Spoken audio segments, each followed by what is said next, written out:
What is up, everybody, and welcome to this special live event here to wrap up 2025 and a beautiful year of reading. My name is Adrian M. Gibson. I am one of the co-hosts of SFF Addicts podcast, also the author of Mushroom Blues, my debut novel. And we'll go around and we'll introduce everybody. I'll introduce my co-host first, Greta Kelly. How you doing, Greta? Good. Hi. Yeah, I'm one of the co-hosts of SFF Addicts podcast. I'm also the author of these chunky babies. We've got the Warrior Witch duology and the Queen of Days. MJ, popcorn to you. MJ. Right, popcorn. Hot potato.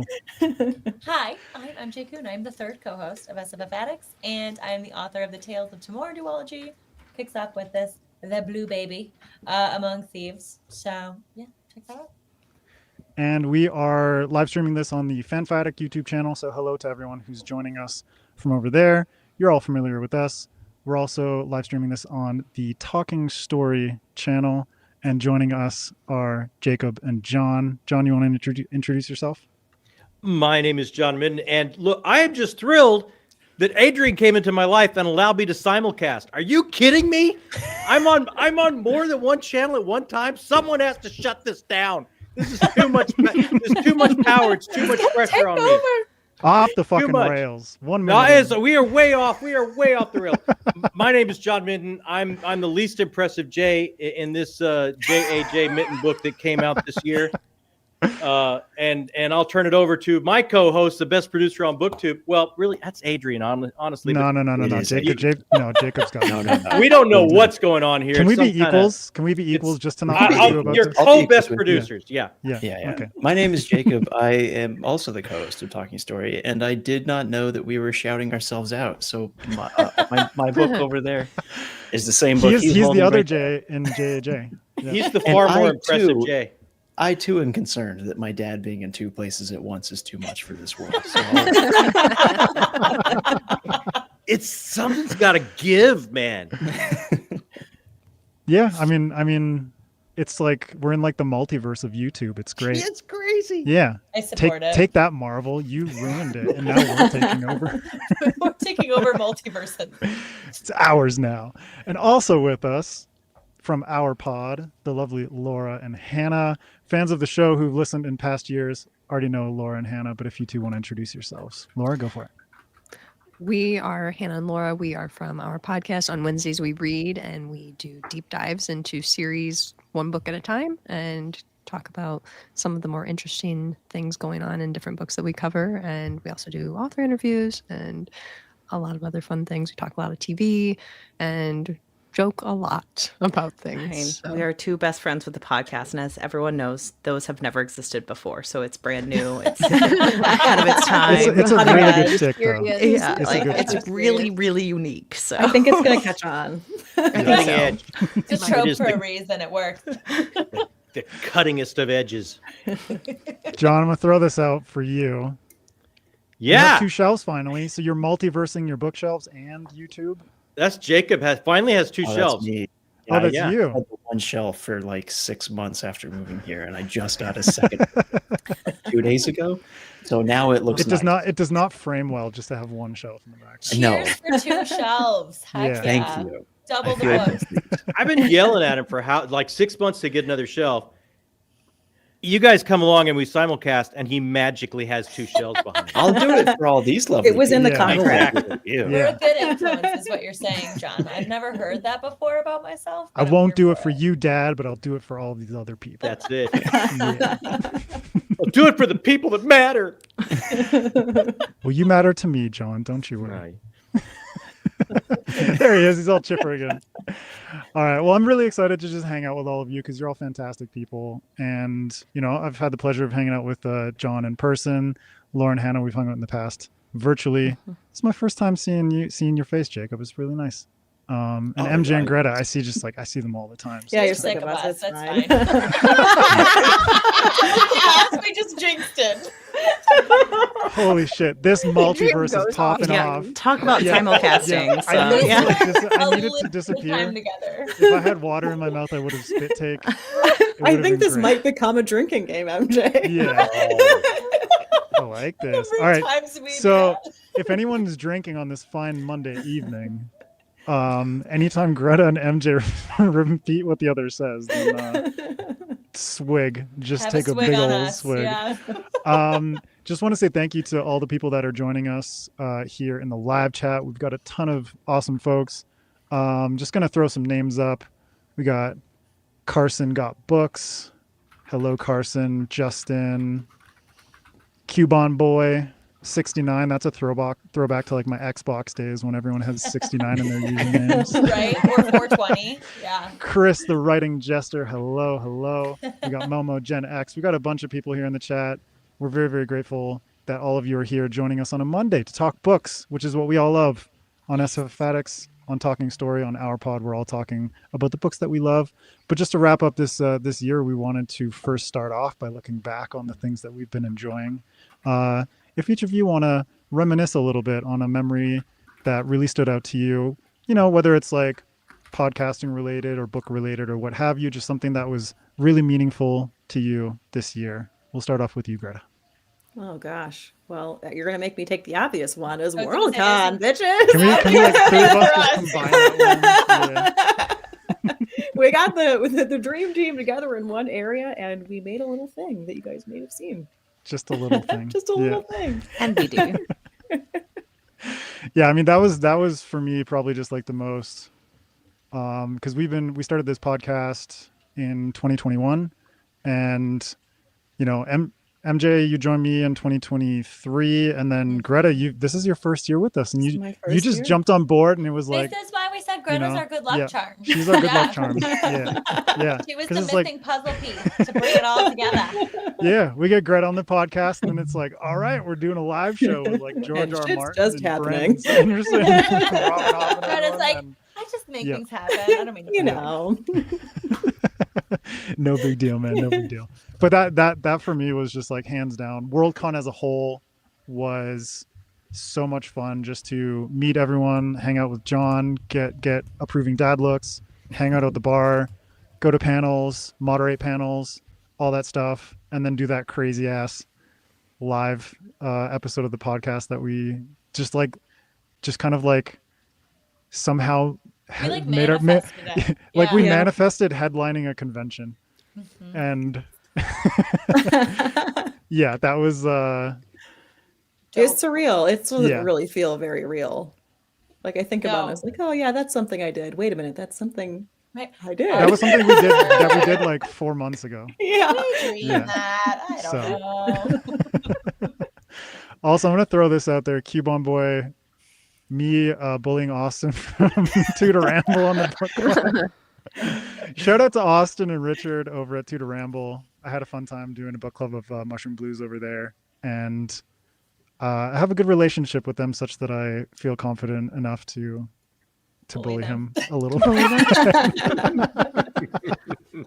You know enough about them that you have personal info. Oh yeah, but also Bully them. he He's gave got my the book, deets. he gave my book like a 2 out of 5 stars. So then I was like, I it's all him on. I felt invigorated to bully. Revenge bullying.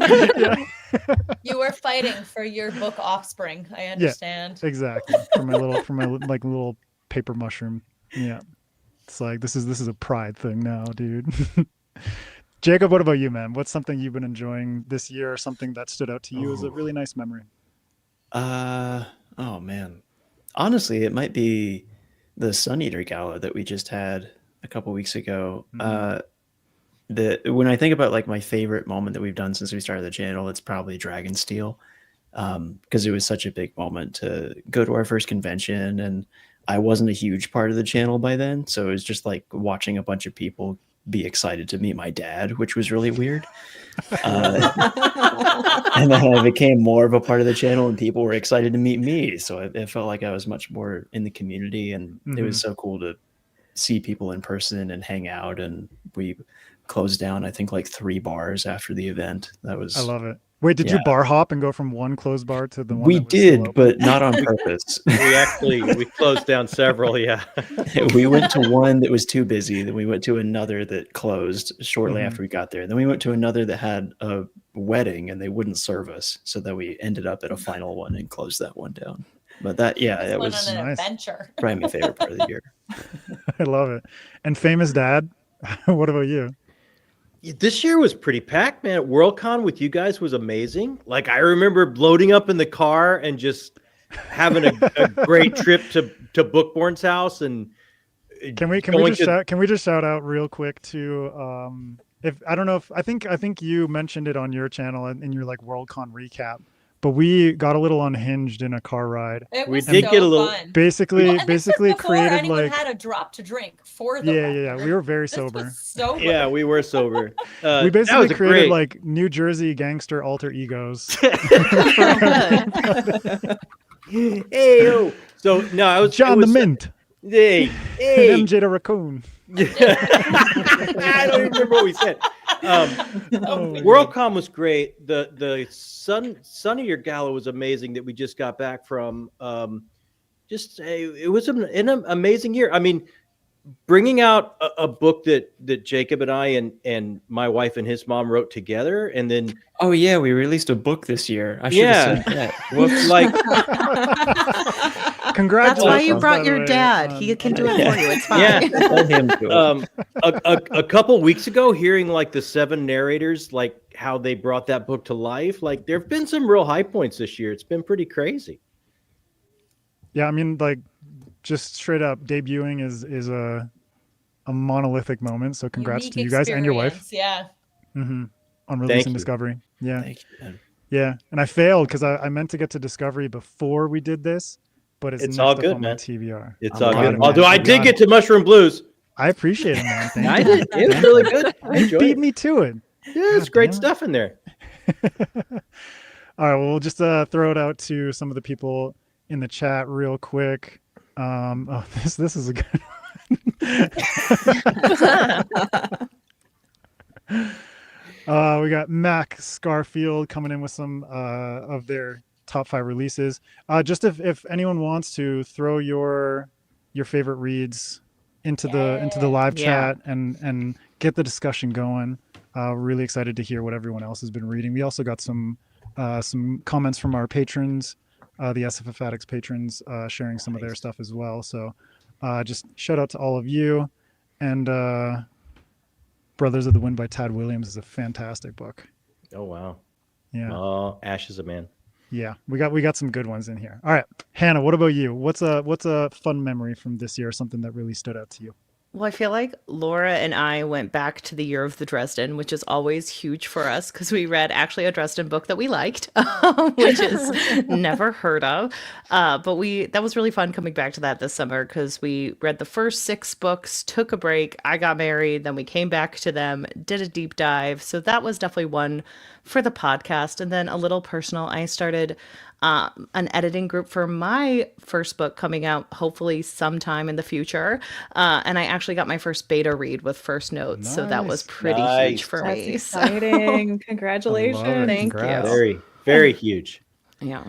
Congratulations on getting married, by the way. I feel like Yeah. Yeah. Yeah, I was thinking That was- glazed over that. That was last year's best of. Like it's Oh, old okay. news now. It's already a year in. It's old. Like Man, we're just glossing over shit. I released a book, but you know what was more fun? Or like I got married. That's I funny, read Gala. I had a I mean, you successful know- year of marriage. That's pretty cool. There you Found- go. that is an achievement. Yes. Found a soulmate, but let me tell you about my beta readers. But dude, John, that is Stronger another vibes. type of soulmate. Exactly. Seriously. Absolutely. Finding a good Yeah. beta reader is like finding a soulmate. For your you're book. not lying. Yeah. Laura, what about you? So I feel like in terms of the podcast, we had some really good discussions about television this year. And we have started doing these TV Tuesdays, and we've had on some of our friends to talk about some awesome TV. And if you want to check out some of those episodes, I think that'd be great. We talked about Daredevil with Adam Bassett, and we talked about Jujutsu Kaisen with Moses Osei Utuami. We Nice. talked about so many good TV shows. We and talked about have Fallout more with coming down the pipe. SFF addicts. Like Yeah, that was last year. Yeah. yeah. We talked about a ton of really good TV shows. We recently just talked about the Murderbot series with a bookseller from Wisconsin from Boswell's Books. And I've really just enjoyed putting together those TV Tuesday episodes, honestly, a little bit more than some of our book content recently. But they've just been We a ton of love the fun. book content, but we also love watching Taskmaster, so we can't help it. We really Ooh. love TV. So I've really enjoyed doing those. And then just like personally, Hannah and I got to meet up in person, and we went to a live recording of the Bechtelcast podcast in Wisconsin, and Nice. that was so fun. So I'm going to just throw out another recommendation. Everyone go listen to the Bechtelcast. It's amazing. It's a feminist podcast where they watch movies and then rate them based on a nipple scale and then also like just try to determine whether or not the movie passes the Bechdel test. And it's a really great podcast. So highly recommend. Okay, I feel like we're losing out by not having anything equal to or greater than a I was nipple going to scale. say, you Yeah. had me Yeah. at nipple Yeah, scale. I know. Yeah. It's a really great Amazing. scale. That is a really good scale. I mean, how does the nipple scale work? I'm really curious now. You rate the movie on an intersectional feminist lens. And so Yeah. they say 1 out of 5 nipples if it's something terrible. Or, if you're watching The Departed, it's a great film, but how does it rate on the nipple scale? What are Okay. you going to do? Yeah. The recording we saw was covering the first episodes 1 through 3 of Star Wars, so you can guess that those did not get very high ratings. I mean, there are very few nipples to give for Star Wars. They sorry to say. they spliced together every time a woman interacted with another woman, and I think it took 3 minutes for Was it- 3 movies. So I think Oh, no. I think it was less than a minute. Was what it was. less than a And a minute. half. We're breaking down the nipple scale right now. Yeah. Hannah, do you want to Go follow repeat the it real quick? Bechtelcast. So the nipple scale is on the Bechtelcast, where they rate movies on an intersectional feminist lens, 1 to 5 nipples. 1 for The Departed, I'm going to bring it up again, and 5 for something that just is stellar on its intersectionality for women or just BIPOC people in movies actually marginalized groups actually having a developed storyline is pretty key for their scale. Are the nipples different colors, or how does it I work? mean, Sometimes so they you get do- hairs. It depends. So you do get to give your nipples to people. You get to be like, I Oh, give wow. 1 nipple to that lady in the grocery store because she had good energy in that movie. So Yep. It's like, I'm sorry, I have to give you a hairy nipple. It's not going to be Yeah, the most pleasant. So Laura and I will hear all of your favorite books, and then we will make you rate them on the nipple Okay. scale. It's just what Yes. we're gonna Love do. it. Can Goodreads pressure. become?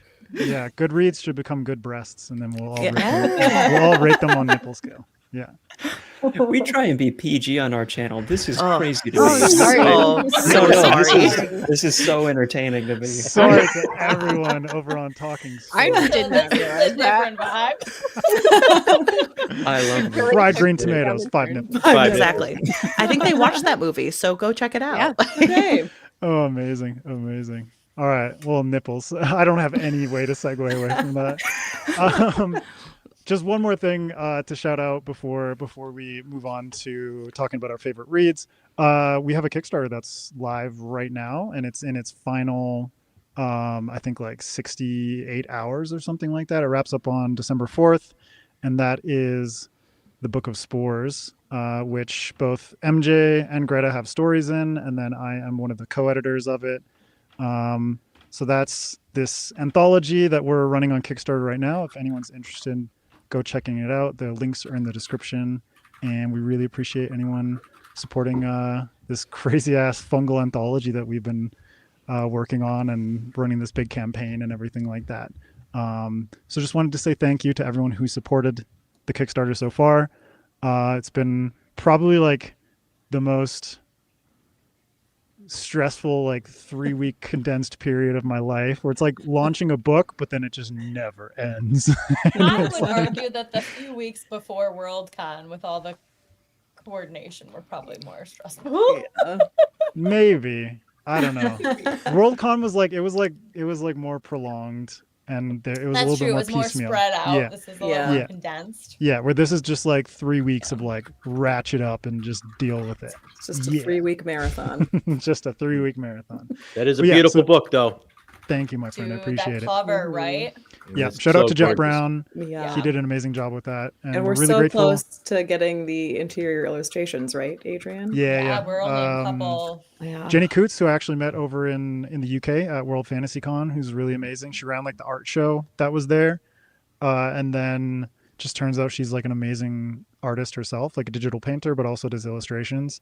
So yeah, we'll get those in the interior if we hit 45K. But yeah, we're in our last couple days, so we really appreciate everyone who's backed the project so far. If they want some like weird fungal sci-fi fantasy horror stories in their life, not directly tied into Mushroom Blues except for my story, because someone wrongly assumed that this was like a Mushroom Blues tie-in anthology, and I was like, everything is set in the Fungalverse. not at all, dude, not at all. All right, well, let's get into discussing our favorite reads of the year, which I'm really, really excited about. These are basically our top 2 picks, so each of us are going to do our number 2 pick, and then we're going to do our number 1 pick. We'll do it a little bit of like a round robin style, so we'll just go around, and then everyone can speak a little bit to what the name of their book is, why they love it so much, and if anyone else has read that book, then they can jump in with some comments at the end. And I will start off with, I know this is like a really, really well-known book, but I don't care, and it took me a long time to get to it, and I'm so happy that I did. And it turns out 2025 was like my year of romantic subplots, which I did not expect. But The Song of Achilles by Madeline Miller. Okay. I love that one. That is a So good one. I read Circe. Is it Circe? Yeah. I can Yeah. never- Circe. Yeah, Circe. Another good one by Madeline Miller. Yeah, fantastic book, and I read that one probably about like 5 years ago. But this one just hit a little closer to home for me. The basic premise is like, if anyone knows from Greek history, the story of Achilles, but also of his best friend / lover, Patroclus. And this is kind of like a retelling, it's like the mythological retelling type subgenre that has popped up over the last like 10 years or so. But I think this is probably one of the most iconic within that subgenre, and for good reason. It's really damn good. Like, it's so good. Essentially, like, it's following Achilles' journey, his tragic journey, from the perspective of Patroclus. But Patroclus's journey is kind of like a Bildungsroman, and it's like this really interesting parallel where it's like Achilles is good at everything, and Achilles can, like, he's just like goddamn Superman, just like whatever he wants to do, he can do. Whoever he wants to have sex with, he can have sex with, and whatever. Achilles is the greatest, and Patroclus is kind of like, that. And I'm also here. Yeah, 100%. He's like that dude who's just sitting on the sidelines, just like, kind of like moping. I want to play. Yeah. Someone pick me for their team, but nobody does. And so it's really beautiful to see how Madeline Miller crafted this dual narrative of portraying Achilles and his journey, but also giving Patroclus his own very, very, very satisfying character arc, and building this relationship and this romance between these two characters. And so from my perspective, it's like the romance and the relationship between these two characters is kind of like the thread that weaves these two narratives together. And it's really cool to be able to see how Patroclus is reacting to the achievements and follies of such an epic figure in history like Achilles.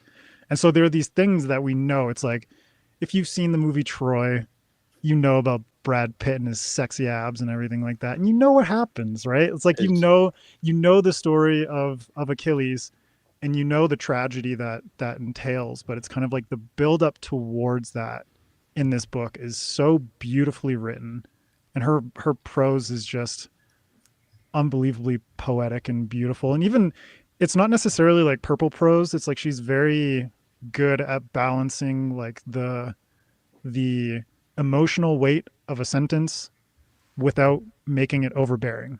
And so she has a lot of beauty in her word choices, but she doesn't force it to linger longer than it needs to.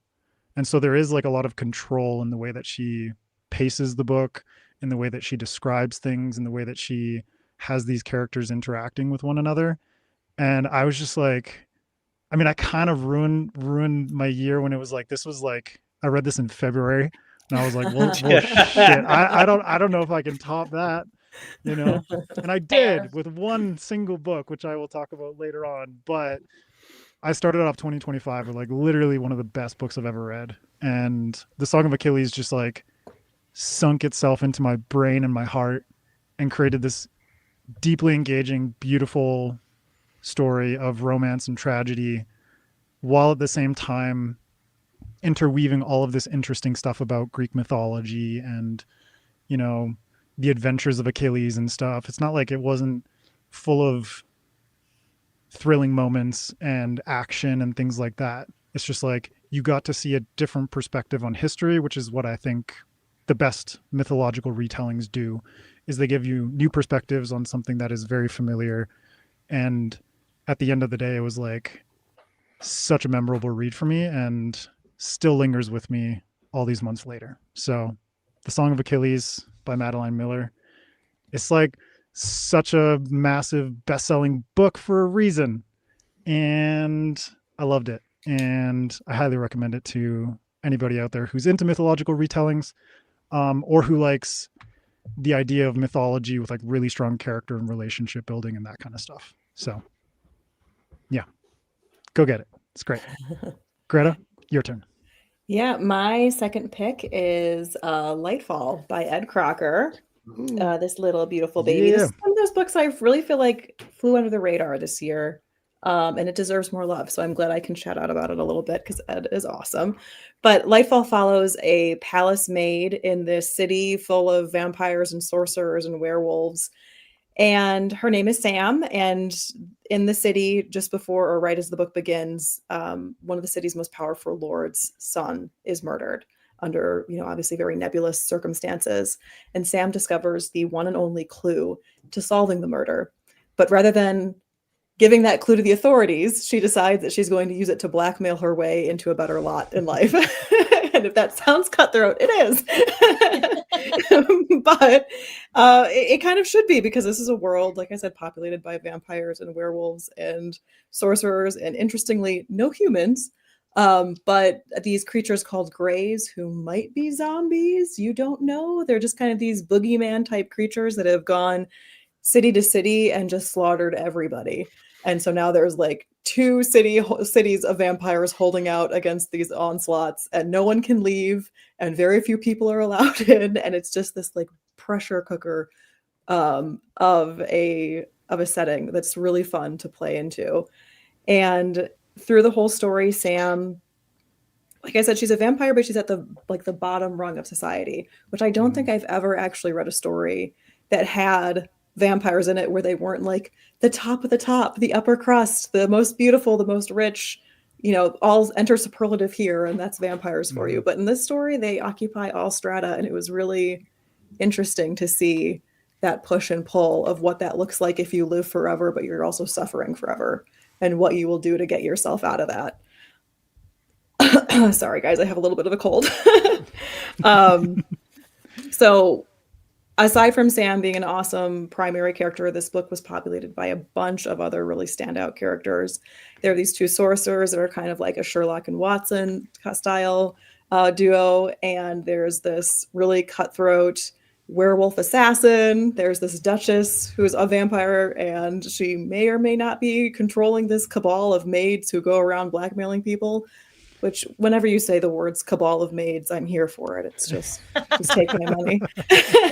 Your summoning spell. Exactly. That's all I needed to know. It's great. I'm here. But all of these characters interacting and getting to see them come together and find common ground and find a common enemy.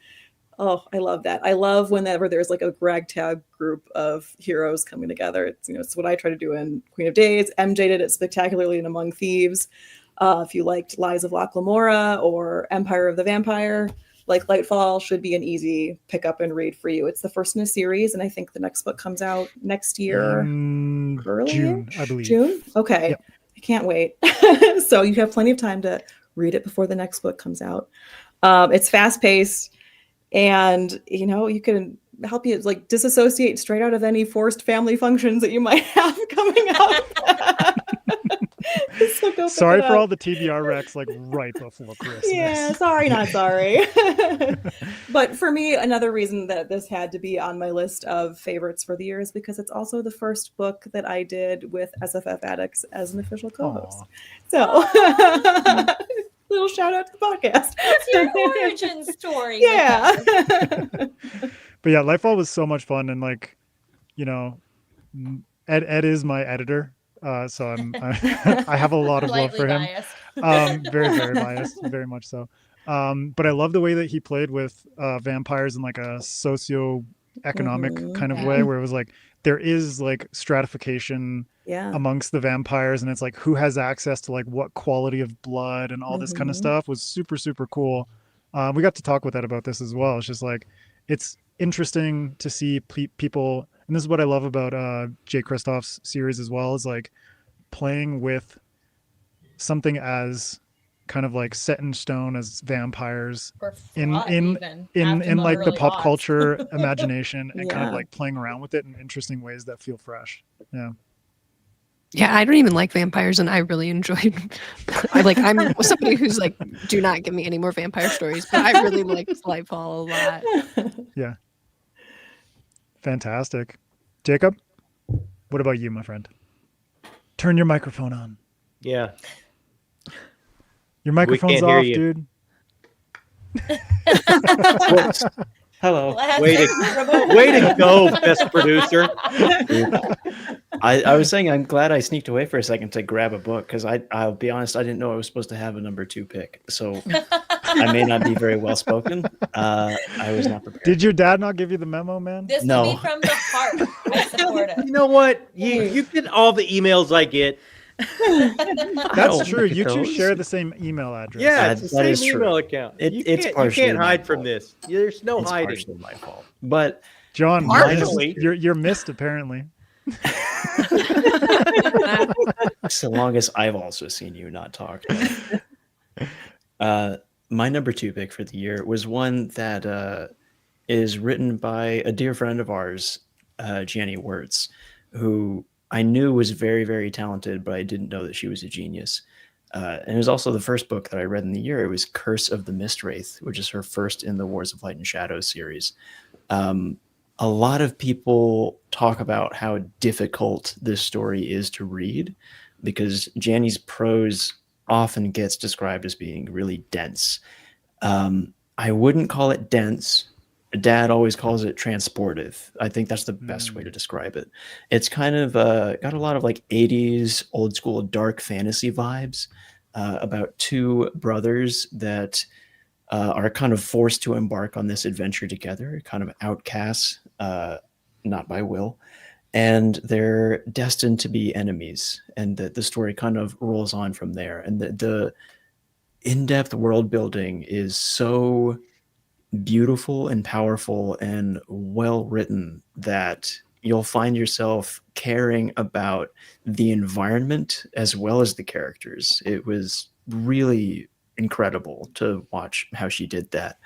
And part of the way that she's able to accomplish that is with her prose, because there are so many sentences, like maybe at least once a chapter, I would find myself just like, I have to stop and just think about that sentence, because the way that it was crafted was so beautiful. And it comes out with a final product where everything comes together to create one story that just feels human. And I've described other books that way before. And what I mean by that is like when you have a character that you would walk into traffic for, that feels like you could be friends with them, even though you know that they're just somebody on a page. You feel like this writer was able to capture what it is to be human in this person, and therefore I feel like I care for them. And it's tragic, it's heartfelt, it is awe-inspiring. And I think when I was a little bit younger, like I wanted to write a fantasy exactly like this, and now that I've read this, I know that I'll never write a fantasy half as good as that. So I'm just happy to like get to experience it. Yeah, and honestly, dude, like Jenny is one of the most supportive people on social media. Yeah. Like she's always there, just like there's a retweet, there's like a repost, there's a like, and it's so cool to see someone who is at her skill level and her position in the community still supporting so many up and coming authors. And yeah, like I've only read one of Janny's books, but I haven't read that one. I'd really like to get into more of her stuff. And she's not just supportive with her outreach. She's also, like I said, she's brilliant, but she's so willing to teach. Like we had finished our book. We thought we had finished our book, and then we sent it to Janny, and she was like, no, do this. And we were like, okay. And we rewrote it with her advice. And we're like, oh, that last draft kind of sucked, actually. Now that we've taken Janny's advice, I can see. And it was just like one phone call that we had with Janny where I learned more about writing in 40 minutes than I had in like 4 years. It was incredible. Yeah. Shout out to Janny. You're awesome. Yeah. Also, Jacob, you're getting a lot of crap in the chat for missing production meetings. Yeah. Come on, man. I'm trying to talk about how much I love this book. It's totally fair. It's totally fair. All right. Cool it off. Come on, people. Yeah, cool it down. Just because we're getting a little unhinged with SFF Addicts doesn't mean you can be mean. Come on now. Also, I think MJ is commenting in the chat. If you comment as Fanfi Addict, to myself. Yeah, if you comment as Fanfi Addict, it'll also come up as talking. It's like the thing. Do you ever do this where you text yourself and then you're like, oh, a text message? That's what I've been doing in the chat. MJ is like channeling her cat energy right now, and I love it. I mean, I have multiple so much. Of them, so. All right, we got some more people sharing their picks. Ooh. Beaktown Jitterbug Perfume is a great name. That's a fantastic title. Wow. Yeah. Monkey Grip by Helen Garner. It's another great name. Fantastic. Keep sharing your picks, people. We love this. And just a lot of love for Janny in the chat, which are very well deserved. Very well As deserved. should be. All right. MJ, go for it. Ooh. Okay. So my first pick, I'm like, I was expecting us to be going in order this way, but we're snaking. Okay. I'm snaking it. I wasn't ready, but I am ready. So my first pick is Entwined by H.M. Long. This is kind of a mean pick because it's not actually out till February, but maybe it's a nice pre-order, people. You can pre-order and read the rest of these books in the interim. But yeah, so this is a Gilded Age inspired fantasy novel, which is a collection of words I didn't know I needed in my life until I read this. But it follows this character. Her name's Ottilie Rushforth, and she's like, it just starts, she's just like a secretary, like working for a guy. But she's like somehow embroiled in all of these mysteries. Like the guy she's working for is a private investigator. So like there's some intrigue there. But there's a bunch of different powers that be, right? We have a guild of magicians, and then we have a government that's against the guild. And then we have like some criminal organizations, and all of them want Ottilie either dead or in jail. Poor Ottilie. She's having a rough time.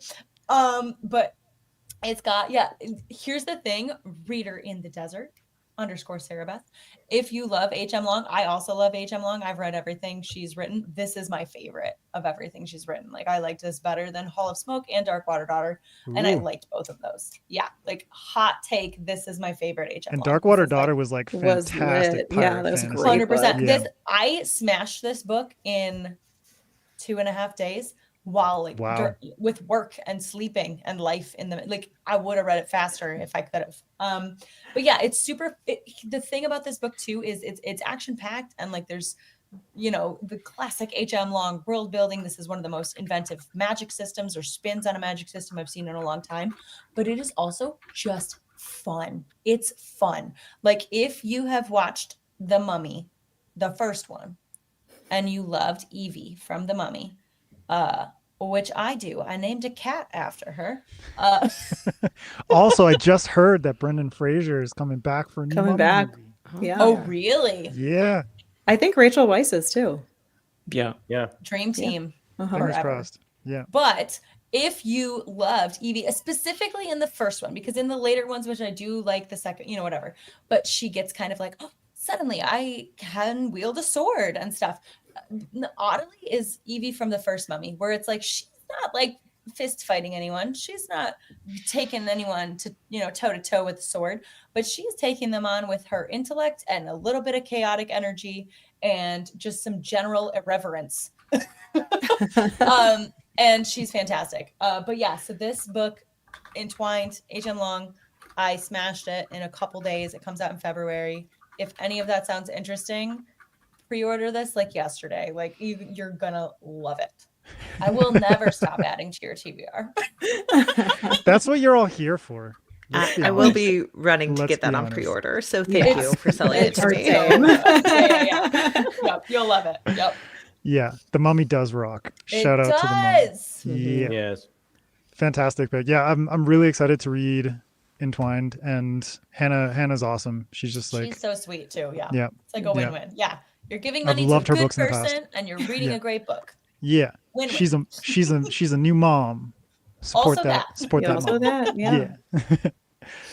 All right. We got some more in the chat. Ooh.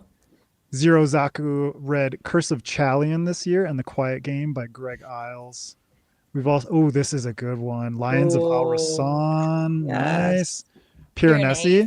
Piranesi is good. That's some foreshadowing right A book there, I that believe. no one says Shadow. the same way twice. So.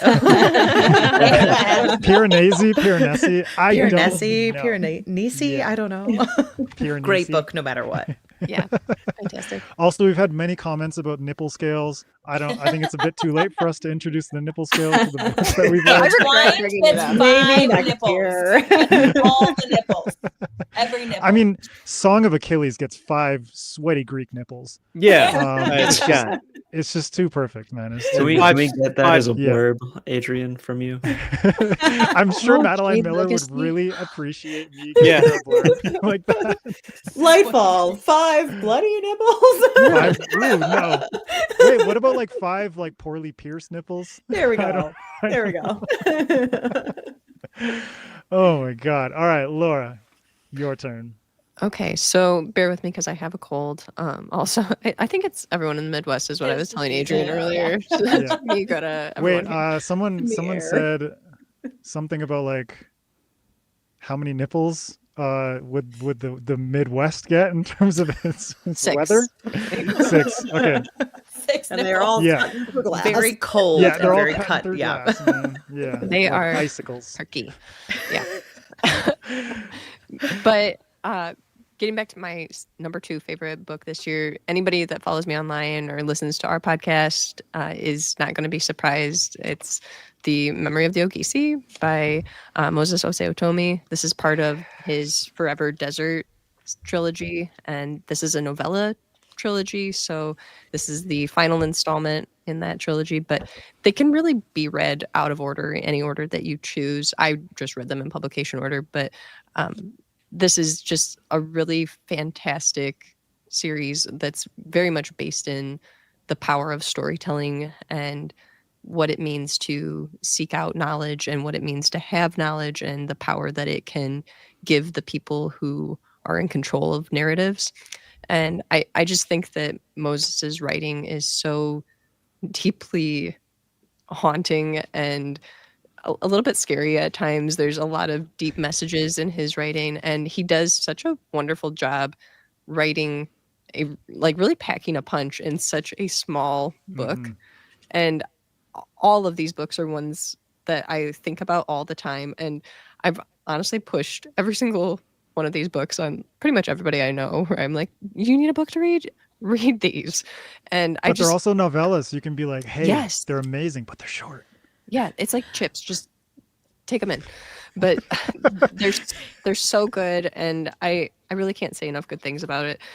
This one is a little more fantastical than other installments in the series, and we see our main character Athiki, who is he's a scholar who's kind of trying to learn about the history of his city and kind of delving into how his city came to be, and a lot of that is explored, and how there are a lot of dangerous things that come about when you try to explore and learn more about your own history and who you are and who the people you are surrounded by are.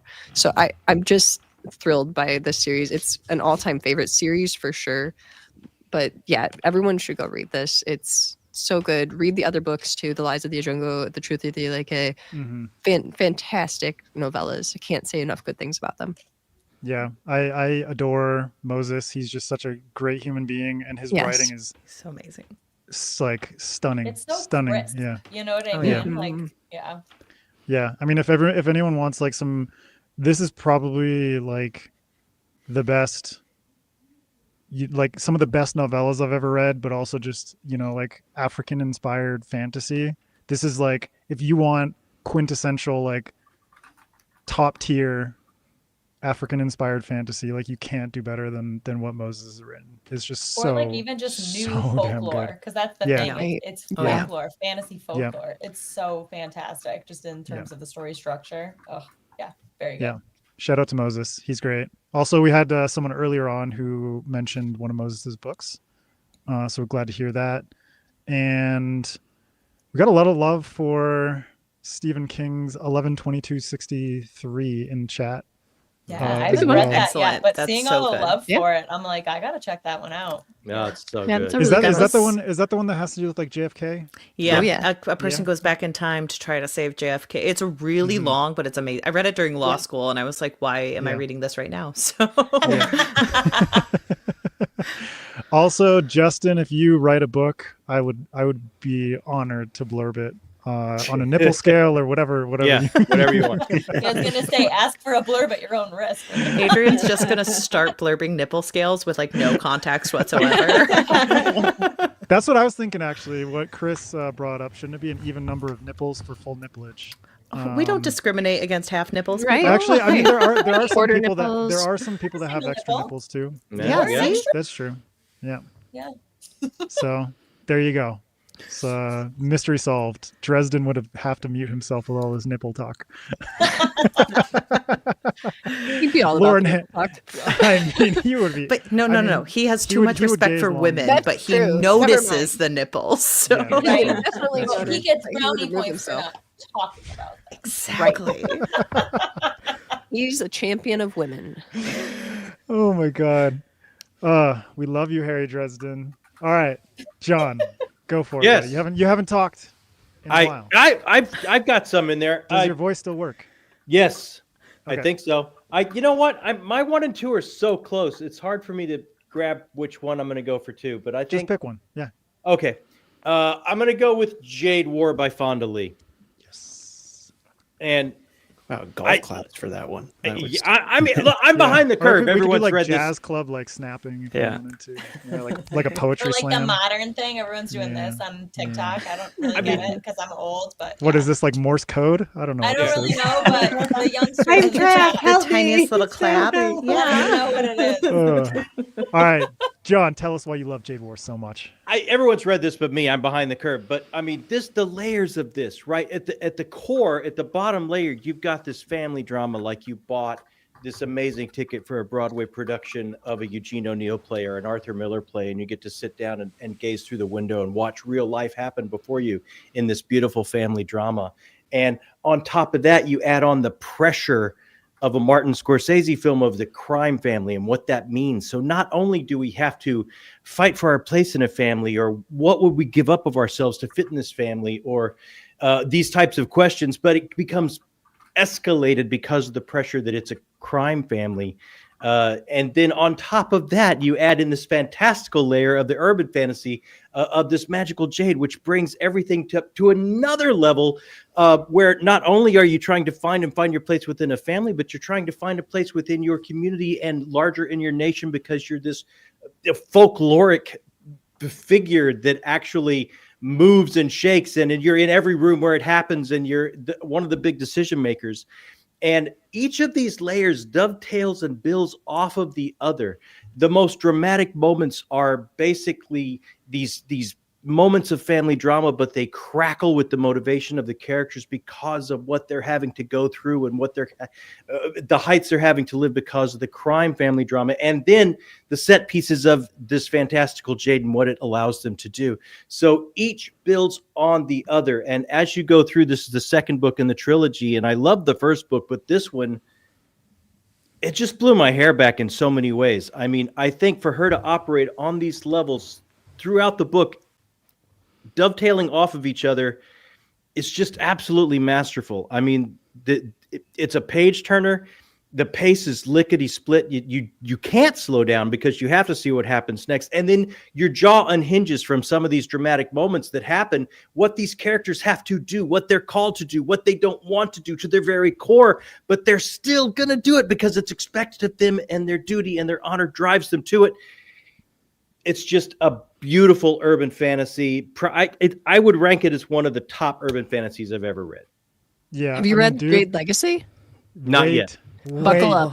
Wait until you get to book 3. Yeah. Can't wait to talk to you next year when it's on your favorites. Yeah. Because seriously, John, like, I adore Fonda and I adore this series. And straight up, like, it's not, for me, it's not even just like best urban fantasy series of all time. It's just like, it's one of my like top 3, period. It's so good. This, like, if anyone has watched the Godfather movies, yeah, and got to the 3rd movie and left that a little bit like, yeah. Jade, basically, once you get to Jade Legacy and you finish Jade Legacy, you're like, that's how it should have been. Yeah. Here's the thing. Here's the thing about it that I find that so amazes me. You do have these huge set piece moments. I mean, it builds to these moments, and you do get them. But the most impactful dramatic moments will just be at a family dinner. Will just be at 2 people in a room talking. And it's that drama that crackles off because these characters have the depth and the complexity to push their motivations to enlarge whatever choice they'll make as far as trying to get that motivation. And therein lies the drama, and it just builds on each other and builds on each other. So when you're page turning just to get to the next conversation, the next battle doesn't even matter. You're trying to get to the next conversation. You're trying to get to the next family dinner. You're trying to get to the next fallout happening at this funeral that's going to happen. These are the things where these things just start to soar. And then your most dramatic moment is just between 2 people.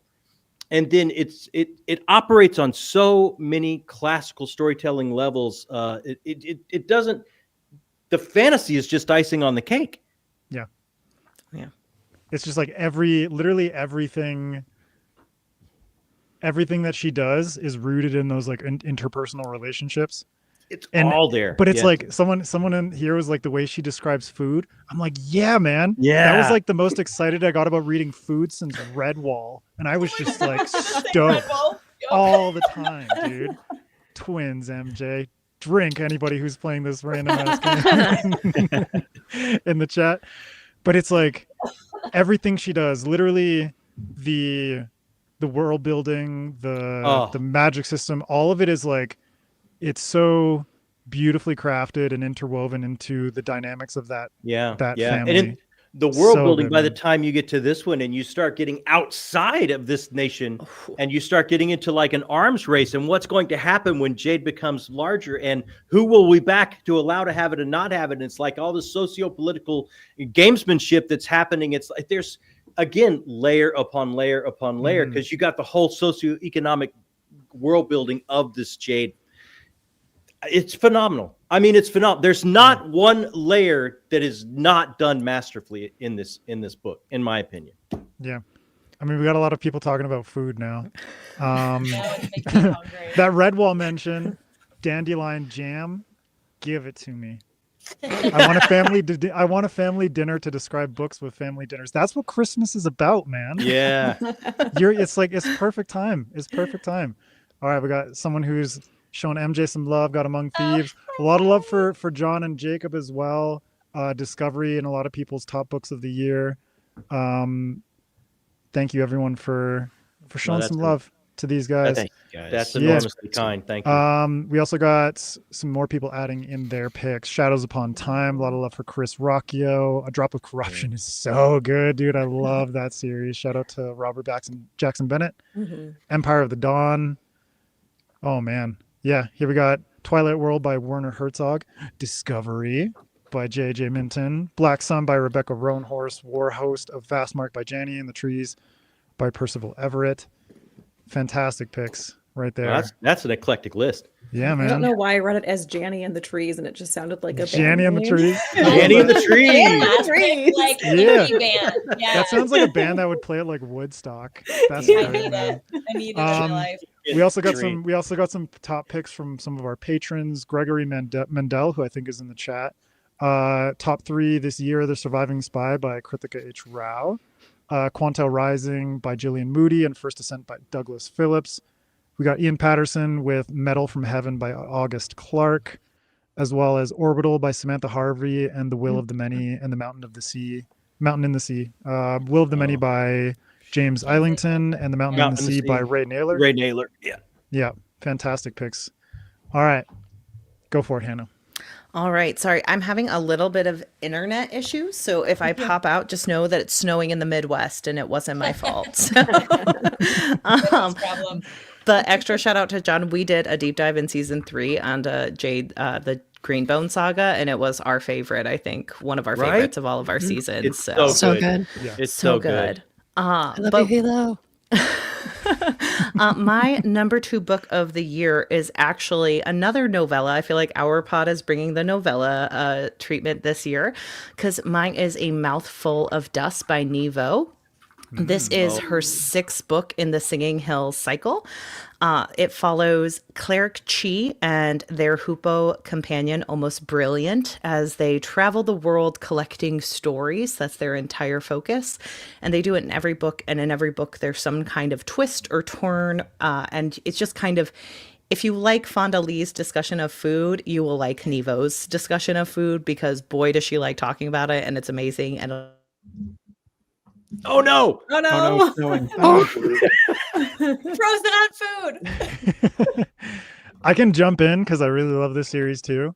But it's Same. really it's really cool the way that these are all basically like standalones, and it's kind of like imagine someone like sitting next to you at a campfire and regaling you with stories of their past, and just like the way that she weaves together these discussions of this kingdom and its history, and there's just so many personal details in here. Like, it's not necessarily an action-packed series or anything like that, but it's a lot about the character details and the world building details and how these different things kind of weave together. And like, again, like novellas, I'm all for them. We were Another talking, series about like the power of storytelling too, for sure. Mhm.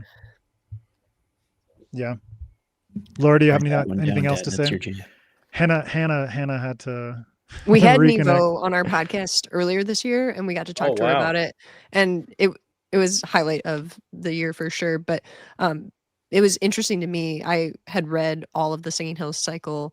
I read like all of her books, like leading up into us being able to talk with Nate. But it was really interesting to me to learn that A Mouthful of Dust was originally going to be like the first book that she released, but her editor was like, I don't think the world's ready for that book yet. So reading it now in our current timeline, it's like, oh, this is timely to know that this is what has been put out now. So sorry. Laura interviewed me with me, so she was going to talk about exactly what I was talking about. It was the second book in her series, and the agent had already purchased the series, and she gave that to them as the second one. She's like, "Ooh, too dark. Don't do it." And so Let We're people currently in the settle into darkest this. timeline in our real lives. Yeah. And so they Yeah, said yeah. 2020 not ready for famine and potential people eating. 2025 totally chill. Yellow Jackets has come out, so we're fine. Cannibalism is like having a moment, though. I I know. think she's just ahead of her time. I love how casually you say that. Greg. What a statement. Like the funniest. Sorry, just quick aside. The funniest moment in my one of the funniest in my entire life. I was in Vancouver at a bar with some friends, and one of my friends, his brother-in-law came along, and his brother-in-law was a weird dude, and we were all just talking. He randomly interjects. He's like, "You know what? McDonald's is having a comeback," and it was like, "What?" I mean, the snack wrap is back. So. Total non sequitur. Like, And so you saying cannibalism like that. But at least I was on topic. No, but I know Still, like though. 3 other authors who are like, I think I'm going to put some cannibalism in the story I'm writing I right think now. we should just start Just using like that. Yeah, as but an you put it answer, like though, that. Greta. It's having a Yeah. moment right now. Is it really? Oh my god. Moment. Again, So we're living in a bad. post Yellow Jackets world. It's normal true. now. The So The what Yeah. are we great, gonna the great do? McDonald's comeback. Hand know- in hand with cannibalism. That McDonald's holiday menu, I think that's going to be big for them. I think so too. Yeah, Yeah. they're gonna do really well. Yeah. Shout out to Nee. She is a genius. She's a fantastic writer. Mhm. She is. Yeah. Oh my god. Okay, Hannah, do you have anything else to say about? I am Household sure you dust. guys, I heard you guys take it over for me, so I appreciate it. And apologies got to you. everyone. We got you. Keep it going. Keep it going. Do you have anything else you want to add about it? No, just that this series is overall my favorite. Nee is amazing. I've heard her speak a couple of times, and she gives like the best little like knee jerks reaction. So once you read the book, go listen to like all of her interviews, because boy, does that woman interview well. Like amazing. Yeah. Very funny. Greta and I did an interview with her as well, which was a lot of fun. Yeah, she's just like way more cheeky than you would think. And the She's like jobs the that she her chillest job genius job ever. history, her job history is Wild. fantastically weird. Well, they do Why- like, Her why and do Alex you B. pursue so Harrow, many they've just fantasy done authors? everything. No, yeah. but MJ, you would never imagine that there's someone who works for a hotline for street lamps. Did you ever think that was a thing? No. Like- I said that's a bit. I was like thinking No. of the other people I know, like Christopher Buehlman and like Sebastian DeCastle, who've been like sword fighting and stuff, and you're like, no. She's talked on the phone about street Lamps. Yeah. On But imagine 50. What situation could possibly happen where someone's like, I got to talk to somebody about street lamps right now? Right Right now. now. You I would better hope you imagine never most of find them out. are old people. Yeah. I would imagine. You know, funny you should say that because, yeah, I have questions. John's just going around being like, that street lamp is blinking. He's I'm been just- looking I for gotta someone to call him. call. So I'm actually Right, just now we listening. know. I'm listening to this right now, Get going, involved. if they throw this number out, I'm writing it down. Yeah. He's looking for like the Ghostbusters of street lamps. It's like, who are you going to call and come fix this haunted ass street lamp? Get on. Support it. it. I support it. All right, let's see. We got some more people throwing in their picks. Ooh, this one's good. Piranesi, whatever you want to say. Sea of Tranquility by Emily St. John Mandel. Fantastic good. book. No Country Yes. for Old Men by Cormac McCarthy. Between Two Fires by Oh, the speaking of amazing Christopher Buehlman, Buehlman. yeah.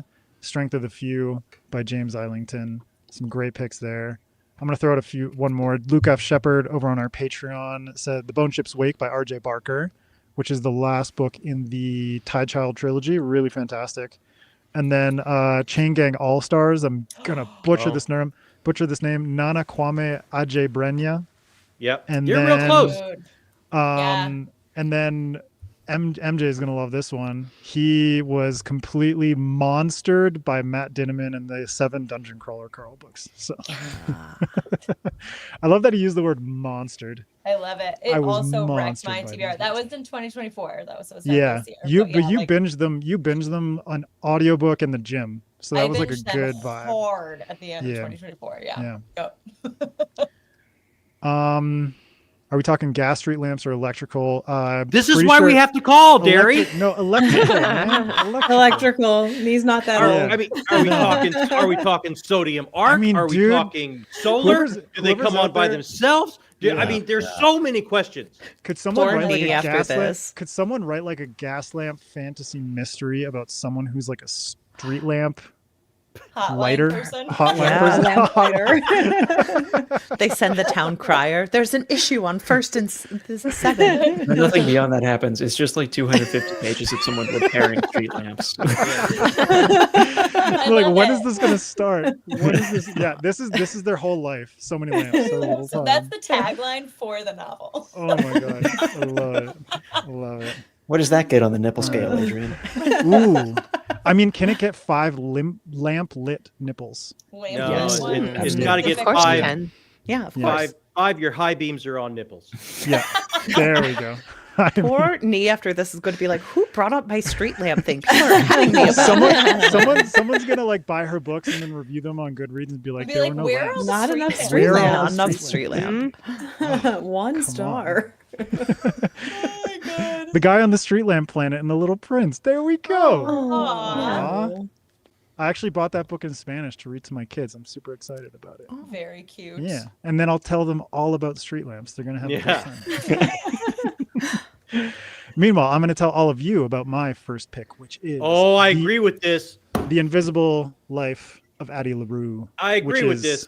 Oof. Thank you, John. I It's still on appreciate my the TBR, enthusiasm. but I've heard things. Oh my God, this book, like, it was basically like February was Song of Achilles, and then I think like March or April was The Invisible Life, and I was like, yeah, I'm done for this year. Okay, And this is why you're in a reading slump now. MJ turned me into a mood reader, and this is why.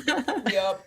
This is why, man. I won't take credit. I think it's Madeline and Victoria. and Victoria's fault. Yeah. Oh my God, Veronica, this book yeah. is so. No, isn't it Victoria? Yeah. Victoria Schwab. Victoria Oh my God. V. Schwab. Yeah. Whatever. Maybe Veronica Roth. I don't know who you're thinking of. Anyways, fault. The Invisible Life of Addie LaRue, which basic premise is not going to spoil anything.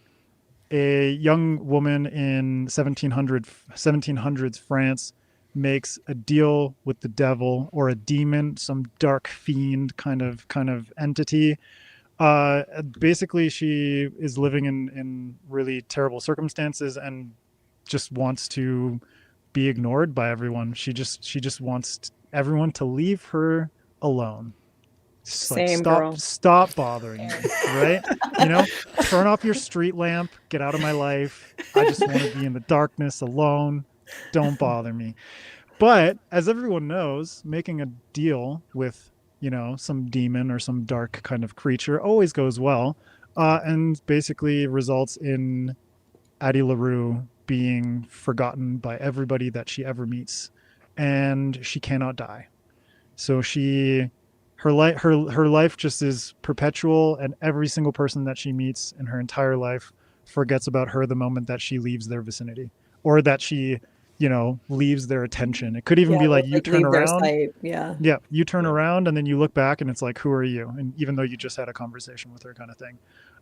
But this is one of the most like heartbreaking, bittersweet books I've ever read. Just kind of tracing this life of Addie LaRue from her origins in 1700 France to her kind of current timeline, I think is in like 2015, 2014 New York. And you just see through these very beautifully paced back and forth between the present and the past, and her past is like continually catching up with the present, how she changes as a person and the people that she meets along the way, and the people who always forget her. And that is such a heartbreaking experience for her to go through over and over and over again. And she's had a rough life, and she had to basically start from nothing and scrounge her way across the world over the course of centuries. But the most heartbreaking thing is kind of like the people that she falls in love with, and the fact that the only person who remembers her is this demon, who she names Luke. He is the only entity in her life that remembers her, and he comes back periodically into her life, almost like taunting her in this like really horrible, vicious way. And basically it's like, is he in love with her? Is he not? Yeah, Does he just like to torture her? It's the weirdest situation. Yeah. But he comes back and he's like, you want to die yet? You want to give me your soul, kind of thing. But it's like, it just ends up becoming a much more complex relationship where there's almost like this love-hate, push and pull romantic element to it, but then also the people that she's romantically involved with in her present life, and which is why I said like this has been the year of like romantic subplots for me, and I'm kind of all for it. I'm not like a romanticy guy, but if you do a romance well, like I'm all for it. Give it to me. I can be sappy when I want to be. And no, you know what? If this is your pick, you are a romantic soul. The prose is lush. It is beautiful. Dude, so good. It is just dripping with beauty, and it's such a beautiful story about romance and being and being seen, and what that means for you to be seen and loved. And I love this choice. It's just like keeping track. Dripping with beauty is another great blurb to keep. Ooh, there we go. Yeah. Victoria, you want that? You want that one? Madeline, do you want sweaty Greek nipples? Dripping with beauty. Yeah. I feel like Victoria got a better we are known for our blurbs here. But yeah, the Invisible Life of Addie LaRue is just stunning. Like it's masterfully paced. That is, I think, the thing that it's like, if you're doing like multiple timelines, but not just like past and present, but the past is constantly moving. The way that she navigates that is so well done. And this is one of those a books. life that has been lived for this long. Oh, like, man. Yeah. But and it was one of those you're right, things. it's tightly paced. Yeah, but Yeah. it's like I was just like burning through this, just like I want to see. And like John, that what you were saying about Jade War and just the Greenbone saga in general, it's like the conversations were just like constantly between her and pulling you Luke, forward. it just crackles. You just can't look away. Those are some of the most fun chapters. Are just those two the conversations between those two people. Absolutely, yeah. And I was seeing Griffey hadn't tried V.E. Schwab yet. This is a great book to try. Yeah. This for your first V.E. Schwab. This is a great one to try. I think so too. And honestly, it's just like, it's one of those. This and Song of Achilles are just like seared into my memory from this year, and two beautiful love stories, man. Yeah, I'm in a romantic mood this year. You dog. You dog. Hey, John, I've moved across the world for love twice, and that's how I ended up in Ecuador. It shows, my friend. So there you go. For that, you're gonna get the affirming dad nod again. That's all I needed today. That's all I needed today. Yeah. You can break curfew tonight. Yeah. My heart is overwhelmed. But yeah, the Invisible Life of Addie LaRue, seriously, just like such a phenomenal book, and I highly recommend it to all of you. Greta, go for it. Well, you're not going to be shocked by this, Adrian or MJ, but this is my number 3. Yeah, another romance. I know. Yes, another romance. The Everlasting by Alex Hero. For anyone who has not heard about this book yet, it follows a sad lady knight called Una, and the equally sad time traveling historian who is sent back in time to transcribe her story. It's a dual timeline, so it's alternate universe, but it feels very much like you're in the trenches of World War I, and you're trying to England is trying to get people to enlist in this war that's never ending against this so-called evil empire that you really don't know anything about, these people that you're fighting, but you have to fight them. And Una's story is the reason that you're fighting. So Owen gets sent back in time to basically follow her around and follow all of her adventures and write this up in a book that will one day be found and used as propaganda, essentially. And this book creating the mythology, national mythology.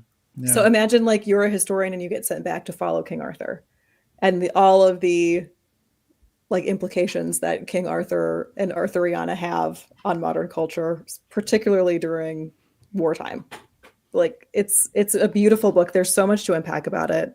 It delves deep into a lot of things between questions of free will and the purpose of national myths, who's allowed to be centered in history, and even how much of yourself you can or should be expected to give up for love of country. And talk about dripping with lush romance and language. Alex Hero has such a utility with words. She just writes beautifully, and I could, wax poetic about that all night, but I won't. Go listen to our interview with Alex to hear us waxing poetic about that. We talked to her about literally a masterclass on prose. Mm-hmm. Go watch but that. This book did such a good job with the time travel element too, because it is notoriously tricky for writers to kind of nail, especially in a fantasy setting, because oftentimes time travel plus fantasy, there's kind of that disconnect of wait, but this is the sci-fi, is this fantasy? And she really sidestepped that beautifully, I think, by not trying to explain it away. She just let but it's also fantastically rooted. But she just lets it be another element in this fairy tale fever dream that she's created out of this world. And it works beautifully, because it's a book about a book that's out of time, but yet it's incredibly timely, because it's no mistake that it happens in a time that a nationalist movements and totalitarian governments in the book are on the rise, very similar to what's happening now. And the message underneath I just found so poignant, because unjust regimes will always look to the past to try to justify oppression, whether that's, looking back to the perfect family unit of the 1950s or the chivalric romance of the Middle Ages. But the point of this book, and the point that Alex Harrow made so well in this story, was that the past is always so much messier and more complicated than any national myth can ever hope to convey. Mm-hmm. And we can never let the illusion of history let us brainwash ourselves into becoming complacent. So yeah, it's such a beautiful book. It's a beautiful book. Yeah, I mean, like, again, like my top three are fantasy romances. And it's like all of them are just so good, but like Alexi Harrow, my God, the way that she crafts her prose and just like layers everything with meaning, while also making it beautiful. And also talk about like a tightly paced book. This book could have easily, like 330 pages or different something hands. Like that. Yeah, it would be a chonker, but she managed to do it in itty bitty living space. Yeah, I literally just bought this book, and I'm like in between two different books, but I keep being like, I want to read this. No, put it down. Like, I want to read it. And it was just like it was such crazy timing, because we were basically reading that book and getting ready to interview Alex, and I was listening to a podcast. Shout out to Our Fake History, which is one of my favorite history podcasts that looks at like historical myths and basically tries to like break them. He did an episode on something called the Spartan Mirage, which is essentially how the myth of the Spartans has been reused and repurposed over the course of history by different people for different purposes, whether it was the Nazis, whether it was the French during the French Revolution, what have you, even in ancient Greece and different periods in Greek history, is like using the image and the mythology around the Spartans for their own purposes. And it's kind of beautiful to see a fantasy story taking on that topic of national mythology and the foundation of a nation, and having such an intense and poignant conversation about it through the lens of like a genuinely amazing story and a beautiful romance and well-paced and well-written and everything. So yeah, it truly does feel like a Arthurian like masterpiece. So if you were a King Arthur kid like I was, like go read it. You'll love it. Yeah. And we got a bunch of people in the chat asking us if we will put the list anywhere. Jacob and I will add them to the descriptions of the videos, so don't you worry. You can pile up your TBRs, no problem. if you're interested in any of the books that we've been talking about. We've got Max Garfield talking about The Silence of the Girls by Pat Barker, which is a sequel to The Women of Troy. That's for anyone who's into mythological retellings and everything like that. Apparently the audiobook of The Everlasting is also fantastic. Playing both. Owen is Sid Sagar and Moira Quirk. I've heard of Moira. She's a very good narrator as Una. But yeah, just shout out to Alex, because that is such a fantastic book. And that's my number 3. So I knew Greta was going to talk about that one. So I'm like, I'm going to give my other fantasy romances a bit of time. All right, Jacob, go for it, buddy. My number 1 is Piranesi, however you want to say it. I'm sure there's a million different ways we can all come up with. I like Piranesi. By Susanna Clark. This book really meant a lot to me. I guess the pitch for it would be, it follows a person who lives kind of in a seemingly interdimensional house that's filled with a lot of different statues that are erected around them, and they do not know how they got there. They don't know why they're there. They don't have any of their memories beyond their life inside this house. All that they know is that they're there to take care of the house, and they spend their days watching after it. And one day they start to mingle and talk with another person who lives in the house, and the story kind of goes from there. I don't really want to say too much more than that, but the prose is so beautiful and so delicate, and the themes that get brought up in this book are so philosophically beautiful. The ending, oh man, now I'm going to get hung up because I don't know how to talk about how beautiful this book is. I feel like I can't do it justice.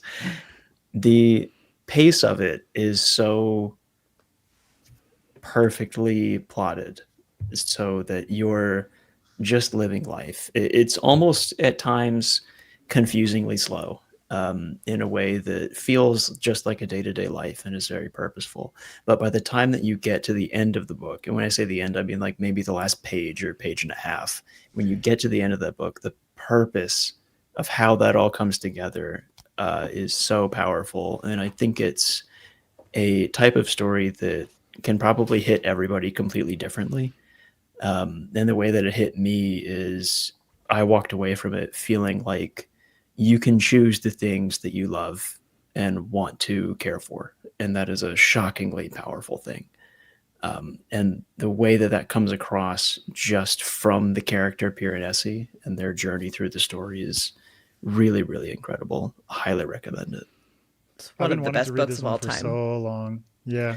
I think it might be one of my favorite books of all time. It's one of my favorites of all time. That book just hits differently. I want to reread it all the time. Like it means so much. I forced like at least 5 friends to read this book after I read it. So Is this a thing? They So thanked you for it. Bingo Stingray is saying that it was hard for me to get into due to the audiobook. It seems like you need a Oh. physical book to see all the format changing and like the setting Interesting. changing. Do they play around with like formatting stuff in the actual text itself? I don't seem to remember that being a problem for me, but I like audiobooks and some people don't mingle with them too well. So that could just be a me thing. But I mean, I guess Piranesi not technically being in divided chapters could be confusing format wise for the audiobook. yeah.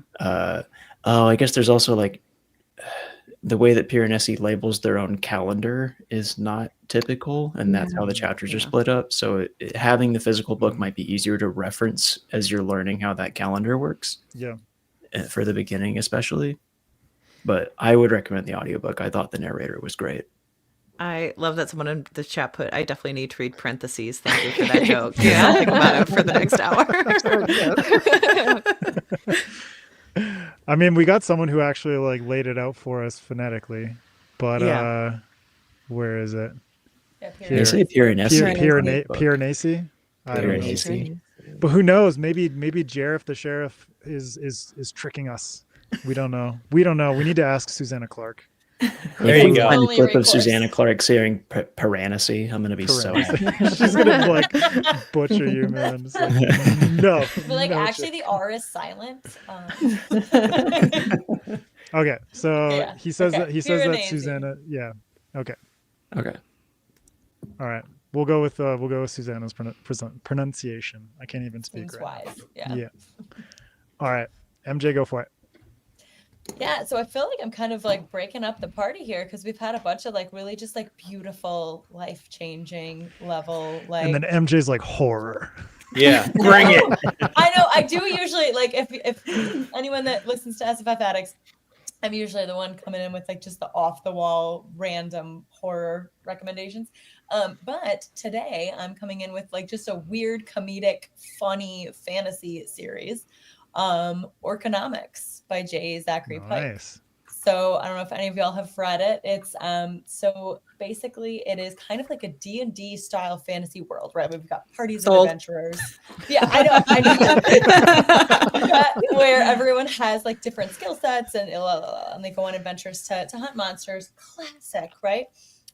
Except I want to know if J. Zachary Pike, like if in his day job or his former life or whatever, was some sort of economist or like worked in finance or something, because this is like set in capitalism, like hardcore capitalism.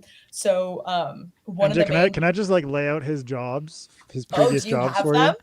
Yeah. Of course you have them. Why wouldn't you? Do you have a bunch of resumes back there, or what do you? Right? So you're I'm just like- hacking into I'm just like- everyone's Indeed I'm account. hiring process for getting on the writers for pod. this shit. Another Yeah. street lamp hotline Another- person. Wow. What is this? How dare you? I thought Nia was the only one. He was a screenwriter, an animator, and an art director. Okay, so nope. So he just maybe nothing just to has do a with it. Yeah. passion for Economics. He just dogging on loved Wall Street. And you know Freakonomics what? when it came out. I love it. Well, All the hit points for Street All the Maps. hit points. All the hit points, man. so basically, though, the story. So like one of the main characters, just to give you a sense of the world, because that's like the piece that makes this so fun and interesting. Like one of the main characters is like an insurance adjuster-y type character who like, so the heroes will go out and they'll defeat a villain, a bad guy, a monster, and then the horde will come back and it will be like adjusted and like valued, and then people can buy shares of each adventurer's horde before they go on the adventure, and then they get payouts from the horde. And like so it's fascinating, and it's a comedy. There's a lot of fun elements, but there's also like a ton of heart, so it follows this character. The first book, it's a trilogy. The first book follows this dwarf barbarian named Gorm Ingerson. And he's down on his luck. He's like a washed up hero that's not a hero anymore. And he gets recruited for this job for this like lesser minor religion. And everyone in the crew is kind of in the same boat where they're all these like washed up heroes that like, really this is their one chance to like get back into the big times and like get their like, you know, promotional deals and start selling ads again. And and it's just like it goes crazy from there. I'm halfway through the third book in the series right now. The second book, though, just for anyone who lived through the early aughts, is literally a fantasy version of the mortgage crisis of the mid-aughts. Also, the name is great. Son of a Lich. The name is Son of a Lich. Yeah, all of the names good. are kind of puns. So you got Workonomics, Son of a Lich, and then Dragon Fired. But yeah, so like they're selling like threat obligations. So it's like they're determining the threat level of a different like necromancer or dragon or whatever that's on the market, and then like selling shares of it and like betting against it, and like, oh my god, it's bonkers, but it's really fun. I've been listening to them on audio, which is why I don't have a physical copy to show off. So if you're an audiobook fiend, I find the narrator great. It's really good on audio. But yeah, Orconomics, J. Zachary Pike is my second pick, or my first pick, I guess, whatever, my number one, because I did read. I'm gonna binge read the series by the end of the year. So yeah, I've heard such good things about it. Nick Eames it's is really like fun. He's Well, it was a SPFBO winner, right? I think it's a SPFBO winner from 2018 or something. Like it's older, something like that. Yeah. Mm-hmm. So yeah, there you go. We got more blurbs. Hey, I'm looking at statues over here. John the Mint is back. Hey, hey, yo, look, statues. MJ the Raccoon recommends Orconomics. It does sound like a really, really good book, though. It's fun. Yeah. It's fun. If you like a little comedy, honestly, if you liked Kings of the Wild, but also like r/LinkedIn lunatics on Reddit. What? Oh my god, it's just like all the unhinged LinkedIn posts. I work in marketing for my day job, guys. I love that crap. I love that subreddit. That Jacob, you need to. I mean, at least someone else here knows it. I'm with you. It's great. It's so Wait, good. 10 nips out of 5 10 for nips. Orconomics? Amazing. All right, I'm gonna throw out another one from our Patreon. David Meyer Henry, Service Model by Adrian Tchaikovsky, which I heard is a really good book.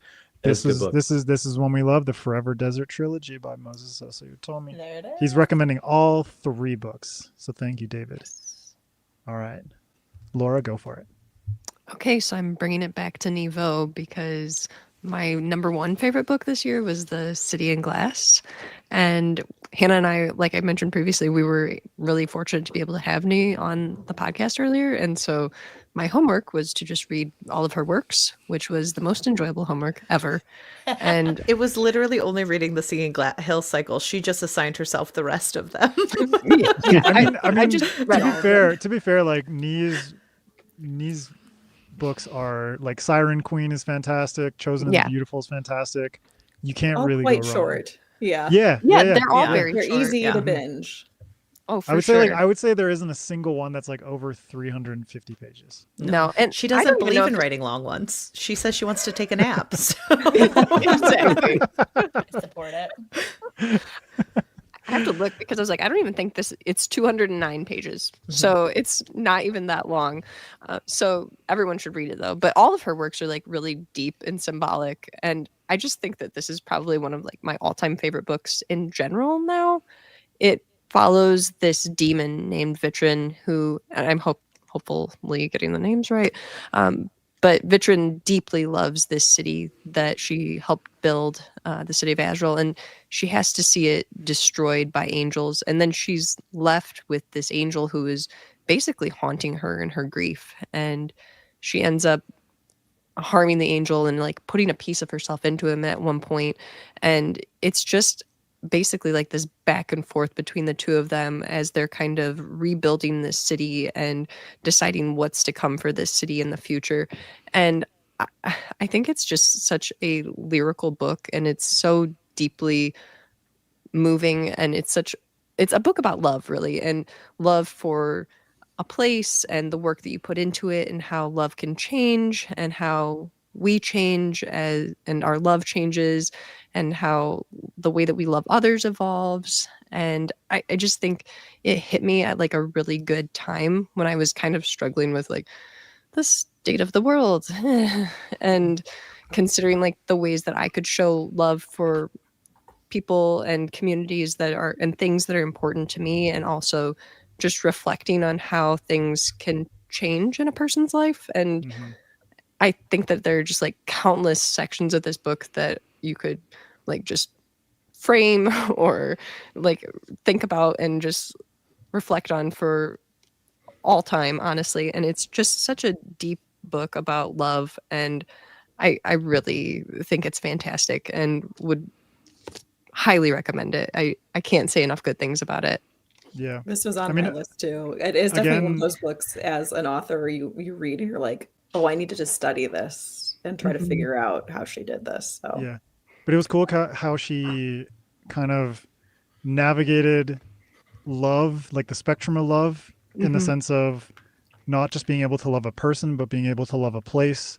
And as someone who's like moved around the world a lot, it was really powerful for me to be able to connect with the characters on that level of like, I have a love for specific places that I've been in my life, but it's also not just I have a love for that place, but I have a love for that place at a specific time in my life. And I think she really like highlights how complicated love can be too, and how it requires a lot of work, because I think that there were many times like the main character Vitrin was really having to put in a lot of work for places that she loved and things that she loved. And that's really difficult to do when you're grieving or dealing with something very difficult. So it's just incredibly well done. also in that question of grief, you have to always wonder, do you love the thing or do you love the idea of the thing? And it's something that Vitrine, I felt like, had to grapple with a lot as she's rebuilding the city. Yeah. Laura's been trying to bully me into reading this one, so Been trying to bully everyone. I feel like she brought it to the pod to be like, Hannah, see, you need to Peer read it. pressure, And she's right. I mean, that's what we're here for. We're here to exactly. influence each other, to peer pressure each other. I also agree with Grufe, just the idea of a short novel. It is really nice to just have a little bit more variety. We don't always need series. We don't always need chonkers. We can have a little bit of variety here and there. And John, I'm going to pass it off to you because we miss your voice. And I'm going to bring out a series. Boo! No, I'm kidding. All right. My number one this year is book 3 of the Long Price Quartet, An Autumn War by Daniel Abraham. I read the entire Long Price Quartet. This is all 4 books in one volume. So these are short books. So the series is a story of two men, Ota and Mati, and they start in school as schoolboys, and it follows their life all the way up into their 60s. And their life is wrapped around the most tumultuous time of this world, and they're right in the heart of this. And the character arcs don't just follow these 2 men and how they're interacting with this time and what's going on. The arc follows the world. This is the biggest swing, hugest risk that I've seen. Is like, not only do these characters change from point A to B through this series, the actual world changes in these amazing, drastic way because of these decisions that these 2 characters make as they travel through life in this tumultuous time in the world. The most beautiful magic system I think I have ever read.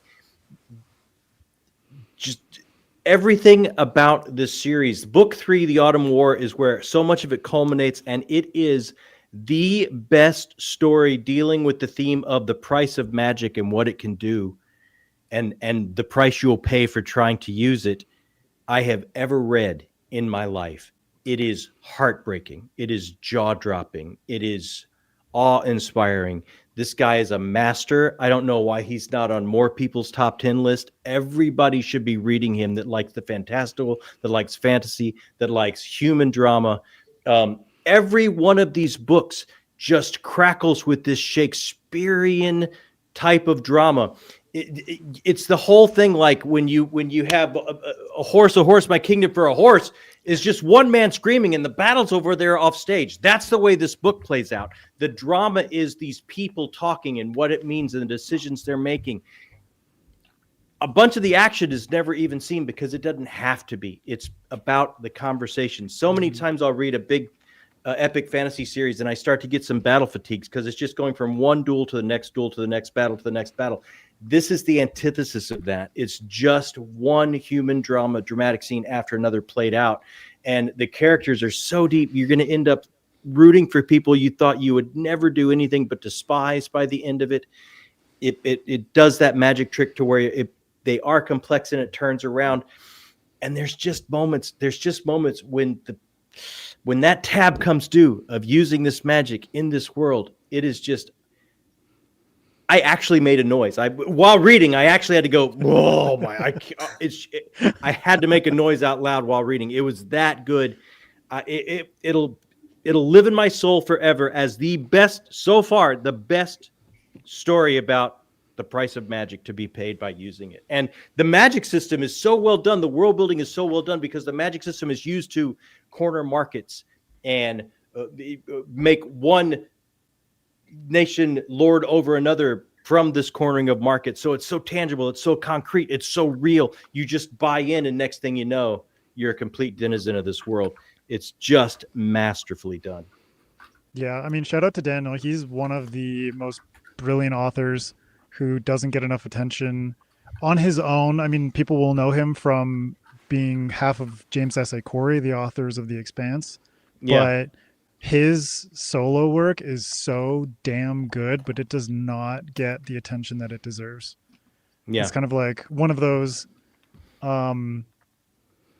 like highly talented but highly underrated authors. And I'm glad he has found success with, doing James S.A. Corey stuff, but it's like, man, his fantasy is so phenomenal. I was blown away by this. This was my first Daniel Abraham. It will not be my last. I mean, I ran out and started buying everything else I could find of his because it's like he's special, man. Mm-hmm. This is John's blurb for The Autumn War. I had to make a noise. I did. I had to make a noise. Can anyone think of some other authors who don't get enough love? I mean, man, there's so many, but like A lot, yeah. Janny Words. Yeah. Yeah. That was literally in the chat. Someone said, let me guess, Janny. I'll see if it makes me have a more extreme reaction than David Mitchell, who made me throw one of his books across the room. I mean, that is a pretty strong reaction. Yeah. He is one of my all-time faves, so I could see that. He'll make you do that. I mean, this is like a not a common thought. I do not like his James S.A. Corey work, but his solo work is fantastic. That's from Andrew's Wizardly Reads. Hi, Andrew. How you doing, bud? What's up, Andrew? Yeah. I couldn't get into The Expanse. It just wasn't for me, but it's like, this is amazing. I mean, J.R. Tolkien is the king of underrated. Yeah. Who is that? Yeah, I've never heard of them. Mike Molman. Shout out to half of Bald and Balding. Mieville, I don't know if Mieville is underrated. Underrated, yeah. If you write a book with Keanu Reeves, you're not underrated. See, I also feel like we have like a skewed sense of what is underrated though, because we are so embedded in the genre. Yeah, where we're like, true. That's a household name, and it's like, well, we're just nerds. It's fine. Yeah, we are not like the common person who's like maybe goes to like a bookstore like once a year or something. Yeah. No, John Gwynn is definitely not underrated. Gwyn is appropriately rated and rated high. Yeah. Very much so. Yeah, Jolkin, Rolkin, Rolkin, Tolkien. If only that's what his initials stood for. All right, Hannah, go for it. Well, for underrated authors that not a lot of people have heard of, because I like to make it weird, my other novella for the year is The Woods All Black by Lee Mandello. This is a horror for MJ. It is a novella about a trans man in Appalachia in 1929, where he travels to a... horror. I love everything about what you've said. It's amazing. It's really, really weird. There is, I'll try to keep it PG for for the PG listeners, but there is monster sex in this book, in this very tiny, tiny novella. Are there monster nipples too? I believe so, if I remember correctly. Oh yeah. There is monster anatomy in this book, but we not just nipples, all kinds of anatomy. But we follow Lee, who is a trans man who is part of the Frontier Nursing Service, where he goes into rural communities to offer healthcare. And he has to, represent himself as a woman, and he doesn't look like a woman because that's not who he is. And he starts clashing with the religious institutions around him. And it's all about religious bigotry. There is someone there, part of the community, who is like him, where he sees a trans person there who is being ostracized and attacked by the people around them in the word of religion, which is unfortunate. And there is a monster lurking in the woods, but is that the real monster in this community? This book has everything. It packs a punch. It's just weird enough to be like, what did I just read? But you can't put it down. And I became very obsessed with it. My local bookstore, the person who was on our Murderbot episode, actually did recommend this book to me. And I think about it constantly. So it has everything. It has the fantastical elements that you need in a fantasy, but it also has that historical presence. It talks about women's healthcare back in 1929, which is something I'm interested in, because Lee gets in trouble not only with the people in the community, but with people from the city, because he is offering medical, healthcare to women, and it is seen and frowned upon. And I don't think that that's something that's thought of, but it's very prescient in today's day and age. So everyone, not enough people read this book. I don't think anyone has read this book, but I want to talk about it with people. So go read it and talk to me about it. It sounds also rural healthcare, rural healthcare, huge crisis. It is called The Woods All Black by Lee Mandello. I saw someone asked for the title again. I'm literally writing it down. I mean, you sold like Grufe. Yeah. Sex without nipples, surely not. You said the words Appalachian horror, and MJ and I immediately went I know, online and started buying. Horror, weird things, undertones. I mean, literally, we just had a conversation about Appalachian horror earlier today before we started recording. Yeah. So it's a thing, and MJ and Greta are all here. We are, and it's so short. So if you need to hit your reading goals for the year, go get it. It's so quick. I love it. Yep, I am amazing. Definitely gonna get that. And Grimdark Magazine, I did my homework on this because I literally researched. They called it a clash between queerness and entrenched small communities. So even they've signed off on it. All right, there you go. There you go. Grimdark. That's Grimdark's blurb. There we go. Yeah. What's yours, Hannah? Oh gosh, I mean, I feel like you can't get past the monster. What did I call it? Appendages or something? Monster nipples. Monster nipples. Yeah. All the Appalachian nipples. horror. What more do you need? Yeah. Never want. Monster nipples in the forests of Appalachia. It's perfect. All right. Well, we're going to move on to some of our honorable mentions. I mean, all these picks have been fantastic, and I hope everyone has, found some new books to add to their TBR. We're going to do some honorable mentions as well, just to give you a sense of some of the other books that we really love this year. Just really quick, just listing through them. But if any of you have more top reads to add, just throw them in the comments, and we'll get it going. Apparently, Justin Grissom needs more Arizona fantasy. I mean, Get on that. Nipples in the desert, sir. Yeah. There you go. That's a title right there. Yeah. All All right. Well, Someone write that down quick. That's the title of the book. Okay, so my number 3 was The Everlasting by Alex E. Harrow. Someone in the chat also mentioned A Drop of Corruption by Robert Jackson Bennett. I really love that series. It's so good. so up my alley. It's a combination of weird fiction and murder mystery in this like epic fantasy world. Like the world building is epic fantasy, but the stakes are like murder mystery. And it's just really well done. And Robert is an incredible writer. And shout out to him because he won like all the awards for the Tainted Cup, which he very much deserves. And he has mushrooms in his book, which makes me super happy, as always. And I'm only halfway through this one, but I'm really enjoying it so far. But Babel, that's another one with the title where people are going to get conflicted, by R.F. Kuang. Just like such a good book. Like I literally like as I was reading this book in the UK, I was talking to someone about linguistics, and I was just like, yo, you need to read this book because it's literally fantasy set in Oxford with a linguistic magic system and silver, and it's so damn cool. And I'm really loving it. It's just like a thick book that I'm taking my ring. And then there's the second book in John Gwynn's Bloodsworn Saga, which is The Hunger of the Gods. Yes. Book one was a bit of a slow burn for me, and it took me a while to get into it. And there are also two POVs that I felt were too similar. But book two was just like, holy shit! It just like upped the ante of everything. And at the same time, it's like the POVs felt varied, the locations felt varied, and so it like, even though it's like 700 pages, it kept me like hooked the entire time. So I can't wait to read book three. And then my last one is Soul Fraud by Andrew Givler. He's a friend of mine, does like stuff on YouTube and also streams like video game stuff on Twitch.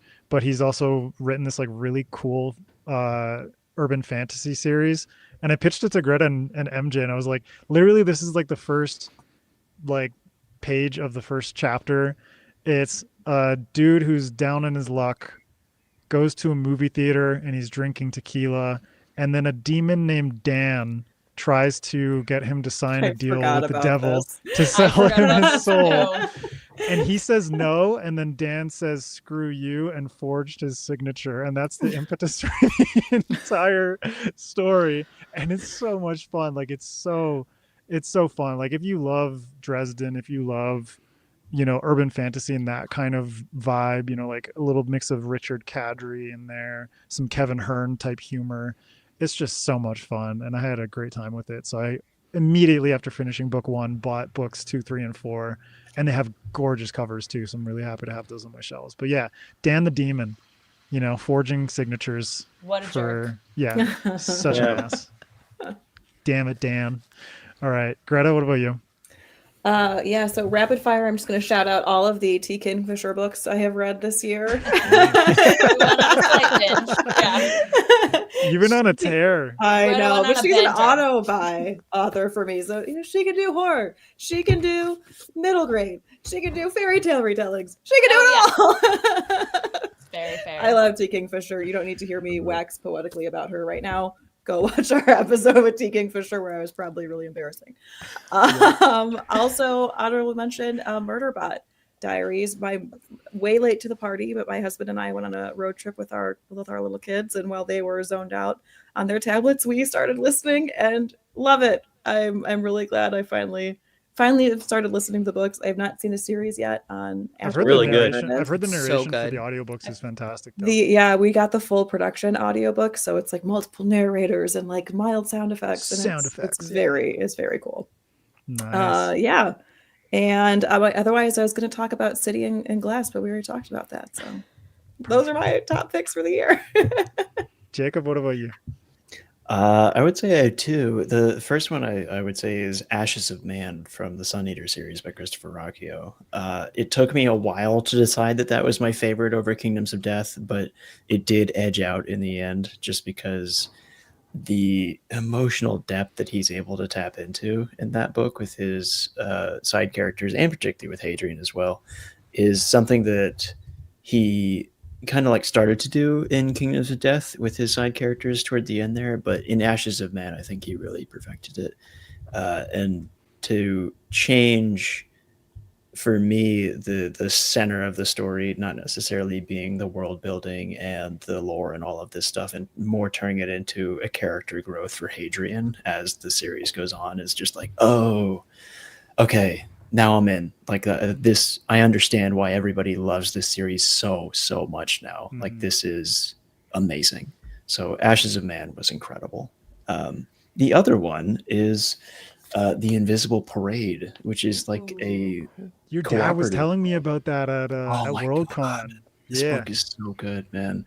It's a cooperation between Lee Bardugo and John Picasso, who John Picasso is a fantasy painter and illustrator and has done a lot of stuff that you've probably seen before, but maybe not know his name yet. And it's a story that follows a girl on the Day of the Dead who is trying to, you know, remember her grandfather and go through all those emotions that everybody is familiar with.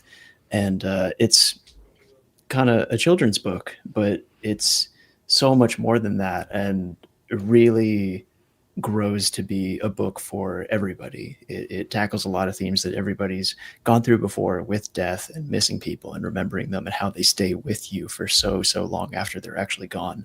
And of course, the art is just flip to any random page and it's going to be gorgeous. Like, look at that. Wow. That's amazing. Oh, wow. That's amazing. Yeah. It's so good. It's a book that I think every time that we talked about it on the channel, Dad, we said it's a book you're going to want on your coffee table. Everybody should have sure. one. Yeah. So absolutely those two. Nice. Yeah, didn't you? Wasn't he at Worldcon, John? Mm-hmm. Oh yeah. John Picasso. Yeah. Yeah, we hung out quite a bit. Yeah. Yeah, I mean the artwork is just like phenomenal. Oh, amazingly talented guy. Yeah. Yeah. Yeah. But I mean, it's such a cool collab with someone like Lee Bardugo too. Yeah. Yeah. You can see it in the writing as well, that it has that. I've not read a Lee Bardugo book, but it's like, this prose is good. I like this. This is good prose. Like, I'm in. Yeah, there's Lee's blurb. Good prose. Good prose. Prose is good. Good prose. Well done. Lee. Prose is good. Good prose. Oh, I love it. What about you, MJ? Yeah, so some of my honorable mentions are ones that, like, again, I'm late to the party on. Pretty much everyone probably here has read them. Best Served Cold by Joe Abercrombie. Finally read that.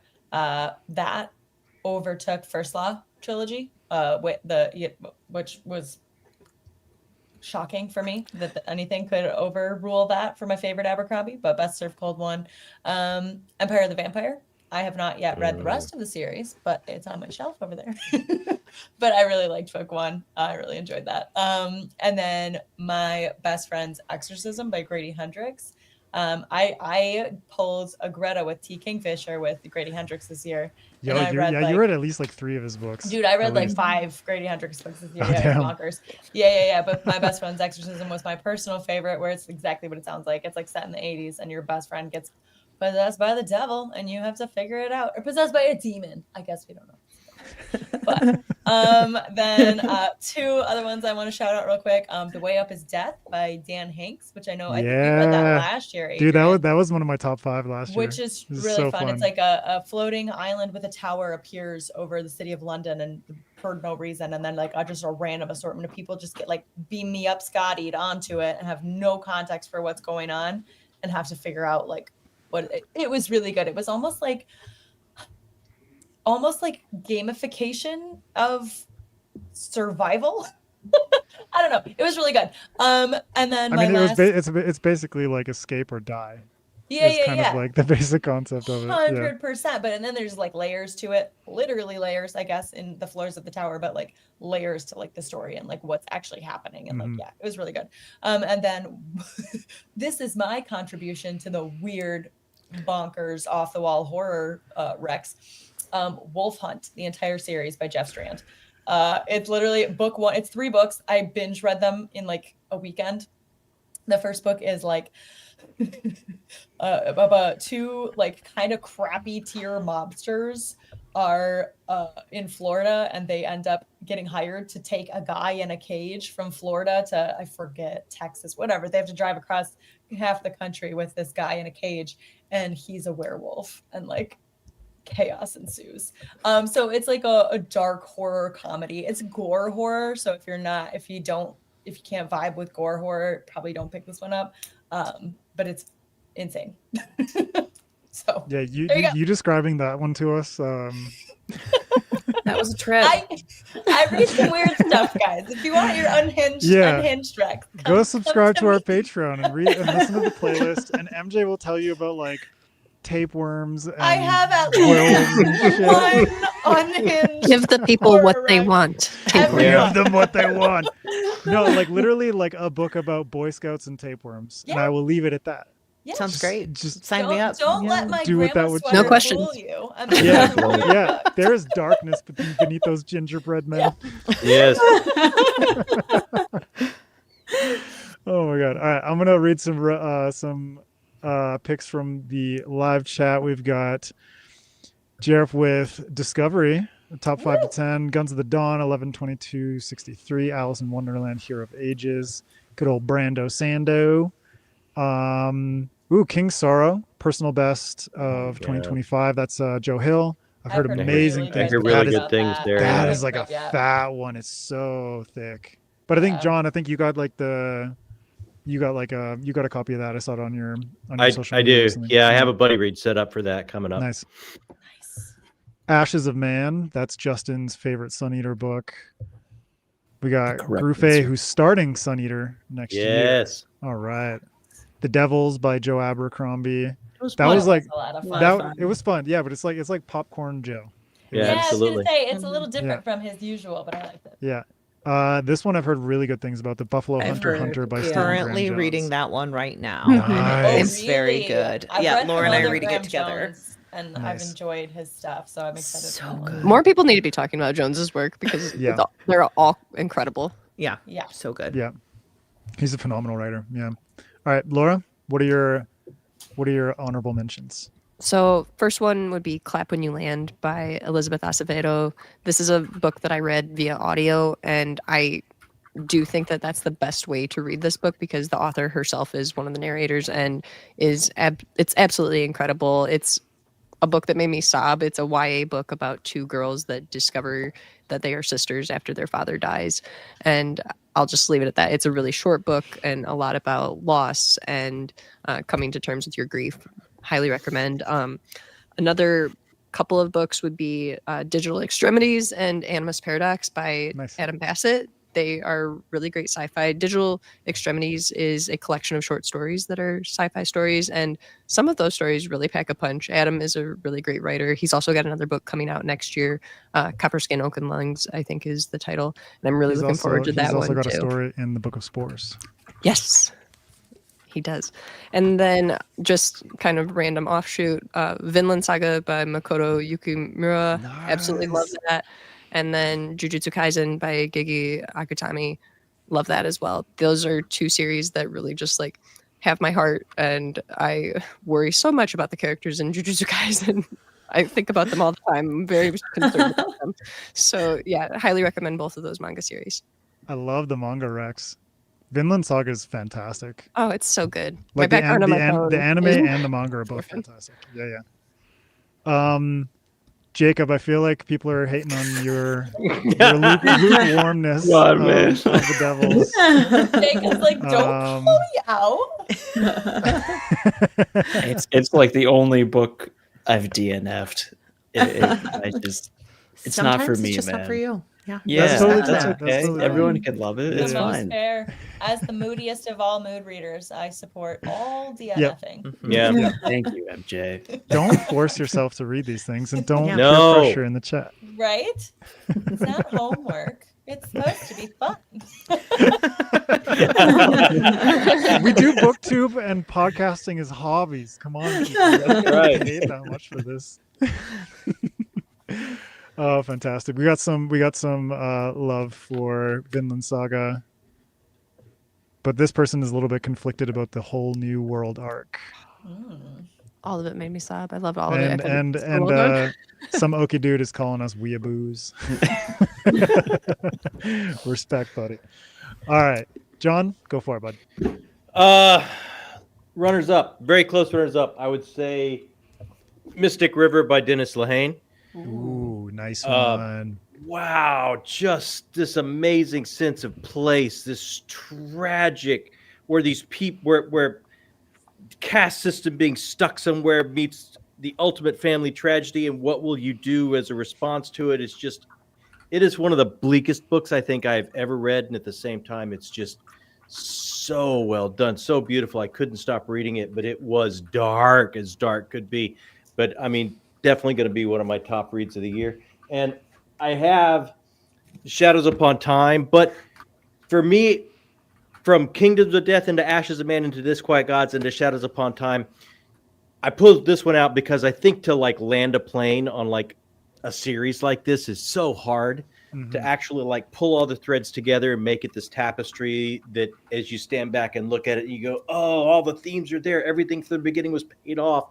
And he actually landed the plane so well. I think he landed on his own terms. And I think he created a series in the science fiction genre that I think is going to be talked about for decades and decades to come, which is the best thing any writer or artist could possibly hope for when he puts their work out there.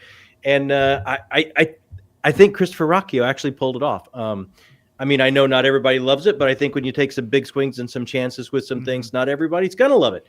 If you played it safe, it maybe not be talked about for years after. And I think he kind of pulled it off. So especially the last one, it was hard to land the plane. I would also say War Host of Vastmark, Wars of Light and Shadow. I mean, that book built up to such a crescendo by that point. It's the intimate story of these two brothers in a feud, and at the same time, the overwhelming cost of conflict, the way it builds up and pays off by that book. Man, what else? That's probably a good chunk for me.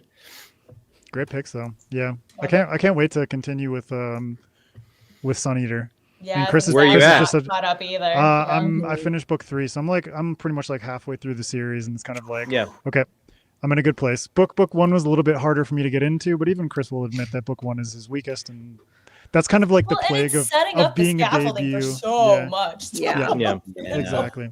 Yeah. But book 4 on is like the Top best tier. that the series gets. Yeah. It's amazing. Yeah. Also, Jacob, you got some supporters here in the chat. Where were you guys 2 minutes ago? When everyone's all alone dumping here. on him, yeah. Oh man! All right, Hannah, what about you? So for my honorable mentions, Revenge Arc by Kat Valor. This is an amazing indie book. If you're going to read it, make sure you go out and buy the actual physical copy. That is my recommendation because it has beautiful editing inside it that you do not get from the Kindle version. It is about a woman who creates horror films and horror comic series, and it's about parasocial relationships as someone becomes obsessed with her and intends to kidnap her, and it is dark and twisty and you will never guess the ending. It has multiple media formats. Everyone go out and read it. So freaking good. Also honorable mentions, Raybearer by Jordan Ifueko. This, if you're looking for, we were talking about African fantasy. This is Nigerian inspired fantasy about a young girl who was born to kill a king and her entire experience with this. And it has sudden twists that you aren't expecting, just the same as Kat Valor. I have a favorite type of book. But Jordan creates this beautiful world. It is YA, but it's dark. It goes so hard. So I think it's a beautiful duology. Everyone go read both books. And then last but certainly not least, The Tusks of Extinction by Ray Naylor. This is a sci-fi book where elephants are going extinct and there are people trying to bring mammoths back into the world to replace them. And we have how timely it is. And I actually listened to this via audio. So Jacob, you said you're an audiobook fan. I think it's a beautiful audiobook. It has great narration to it. And it's about different types of people. Like there is someone who's hunting a mammoth. There is someone who was obsessed with mammoths and is this scientist. And then there's another character who I kind of forget what happened with them. It's been a while since I read it, but I loved all 3 narrations. They have different vocals throughout each. So highly recommend the audiobook for that. Another one where the ending was a little bit unexpected and I don't know how I feel about it, but I was along for the ride and I very much enjoyed it. Yeah. Ray Naylor's great. And also, it's like, again, short books. I love a Short short books. book this year. Yeah, I don't know why. If our pod has taught us anything today, it's that they like short books, and the world could do with some more. And I love this shorter though ones. because I just jotted down like half of all the stuff you guys have said today, and I'm glad Yep. some of them are short. Wait, if we come back next year, we're gonna be like, this was 1,200 pages, and it was worth every second. You've overcorrected. Oh no. Oh, no. What did we do? What was the name of the one about parasocial relationships, Hannah? That's called Revenge Arc by Kat Valor. Okay. It sounds similar to like one of my favorite movies of all time, so I want to pick that one up. That's also Definitely. a great author name too, Kat Valor. Kat Valor. Yeah. We actually did a deep dive with her for Indie Mission, and we had her on the podcast, and she is a rad human being. So definitely Oh my go gosh. Super cool. send her some love and buy Okay, her well, now I books. want the book even more. It's a beautiful book to look at. I mean, the plot, not beautiful. Laura is here to say have Terrifying. parasocial relationships. Oh my god. Stock creators. That's what Laura's What a telling you. No, take. no, don't end this on How that note. beautiful. Please. You just see MJ and I like. Just like, yeah, we're done here. Oh my god. Yeah, this is one I'm looking forward to for next year, Where the Axe is Buried. That's another one by Ray Naylor. He's just a great author. His covers are also general. gorgeous. Like, just Yeah. go look at the covers. Just go to a bookstore and just like stare at them Stare. and then buy them. Yeah. That is one of my hobbies. I mean, I hope it's all of our hobbies is just go to a bookstore and stare at stuff and then Yeah. decide to put Yeah, money and then buy it. Saying Yeah. I'm gonna Yeah. just stare at it and then end up buying it. That's Can't- the expensive part of the hobby, but yeah. Yeah, that is. in. That's why Jacob has a second shelf. It all That's comes it. full circle. Yeah, that's exactly There we why. go. Next year when we record, he'll have a third one. Exactly. I'm in an Oh my apartment. There's God. not enough space. I Don't put that in the don't air. know No, where- you make space. You make space. You make Jacob. space, buddy. Or next year You're you'll have a just gonna see them library getting card. closer and closer, just coming off the floor. It's Greta, just I'm here stadium for it. seating. Use your local library. Use your to- local library. There we go. Is Jacob gonna start booktubing from the library now? I mean, it is quiet, so it works. Also, John, someone in the chat recommended this. I definitely agree. The Hunger in the Dusk is some of the most like beautiful comic art I've seen and like coloring.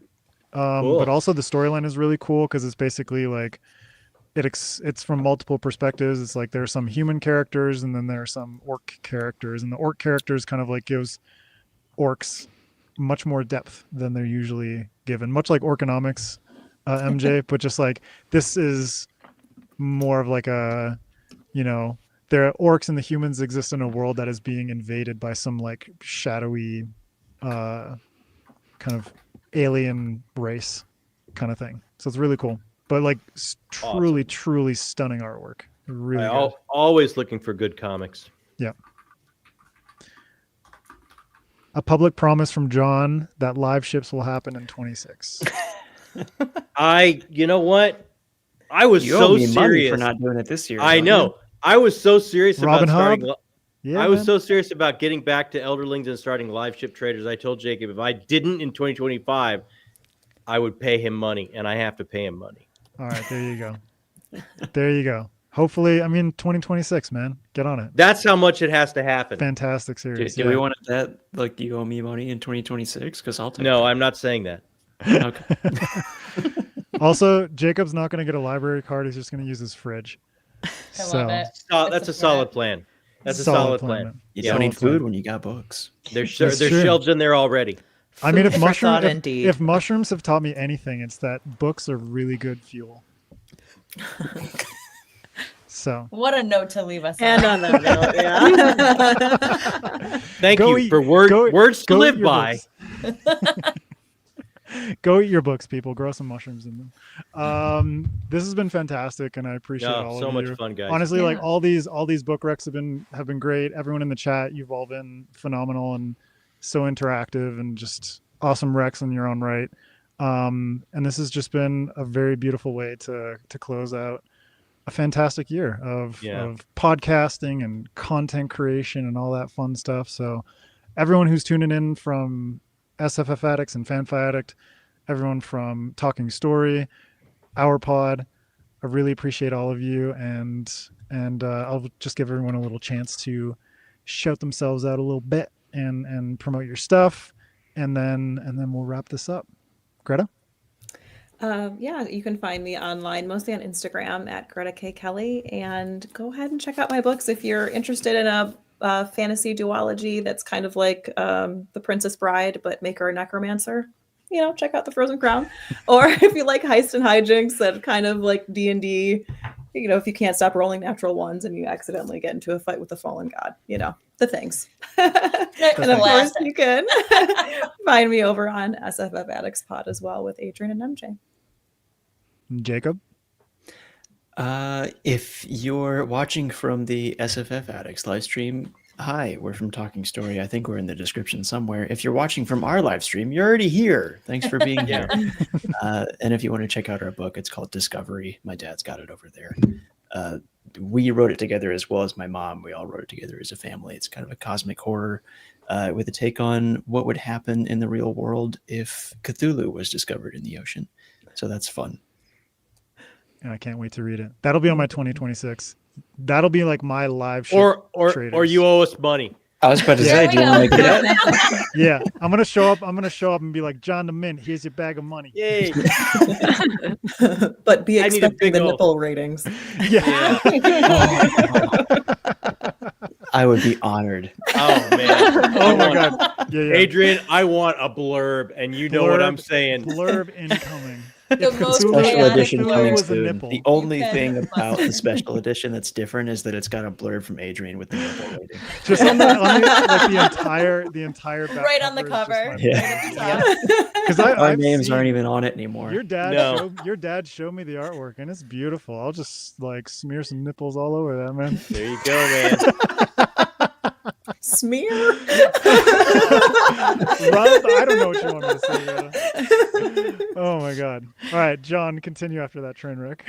Yeah, what am I going to do with that? Thank you for not passing it to me, Adrian. Oh my god. Oh my god. Hey, Jacob said it so well. It was just so fun to be with all you guys and hear all your picks, and this was such a treat for me to be a part of it. Adrian, thanks so much for inviting us. Love you, man. Everyone, Greta, MJ, was so wonderful meeting you in person this year. Laura and Hannah, so wonderful meeting you tonight. It was just a great time. I really appreciate being here. Oh, thanks, buddy. I appreciate you. Laura? Again, thanks so much for having us. It's really fun to just chat about books with people because I feel like I don't have enough conversations about books in real life. So this is always a treat. But you can find our pod at owwrpod.com. We're also on Bluesky, Instagram, and TikTok at OWWR Pod. And then you can subscribe to the podcast on YouTube because we do post to YouTube. It's not our beautiful faces, unfortunately. We'll get there eventually. Yeah. But yeah, you can find us at all those places. And then me personally, I'm on Bluesky and Instagram. You can find me over there. I'm at my pod on Instagram or on Bluesky, and then on Instagram I'm at Good Books, Great Goats. So I post pictures of my cute little goats. Instagram handle so much. She does have great goats, everyone. So wow. Go see the goats. The goats are in fact better than the books. I know. But yeah, you can find me there. And thanks again for having us. Oh, our pleasure. Appreciate it. Hannah, anything you want to add?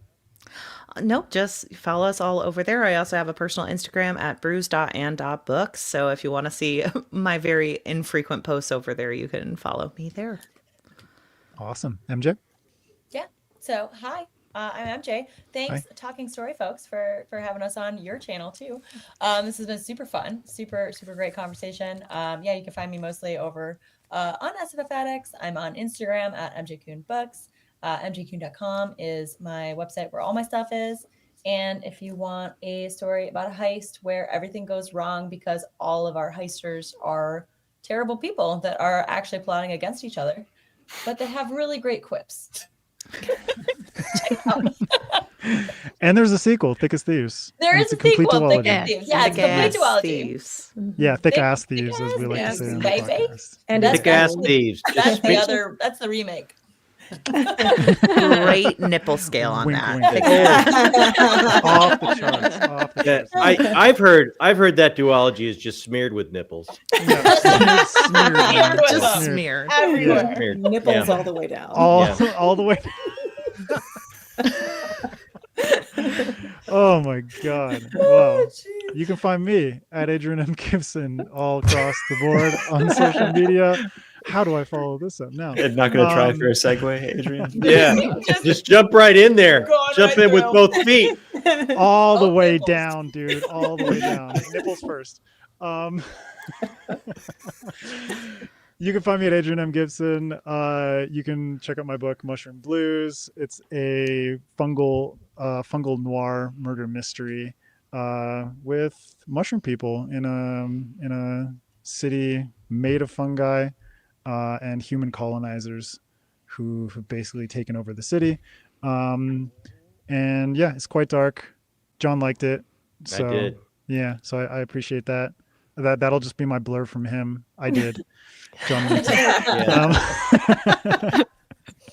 And you can find me on SFF Addicts every week where we're interviewing different authors. So if you're tuning in from Talking Story, go check out our episodes. We've had some really awesome conversations recently, like Jay Kristoff, Christopher Rocchio, Alex E. Harrow, a bunch of others.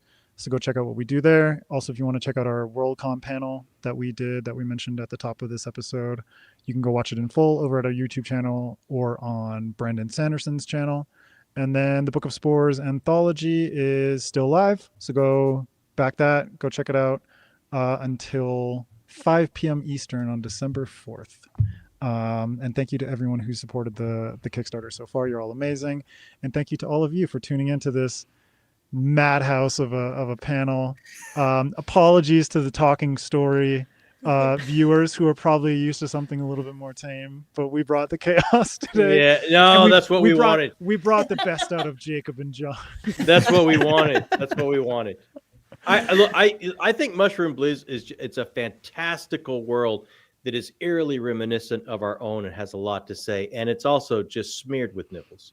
Thanks, man. Yeah, smeared with fungi and nipples. Yeah, or fungi that look like nipples, because there are a lot of nipples. There are a lot of those. Yeah. Yeah. But thank you, John. I really appreciate that, and thank you all to everyone in the live chat. You've all been absolutely amazing, and we will throw the links, throw the list of. Oh no. Of all the books that Oh. we discussed on this show, we'll throw that in the description. Oh, Wait, did okay. I cut out? You Yeah. did. Yeah. All right, it was seamless. Yeah. I don't think anyone noticed. MJ jumped in there for me. I appreciate It's it. past your Yeah. curfew. That's it. Oh, dude, my sons are gonna like wake me up in the middle of the night. They're gonna be like, "I don't care if you went to sleep late, Dad. That's just life." So, it is what it is. But yeah, all the links for everyone you can find in the description, all the books and everything like that. We hope you have had an amazing 2025 and that you're ready to read some more amazing books in 2026. And we'll leave it at that. Nipples all the way down. Thank you all so much. And see you in the new year. Bye, everybody.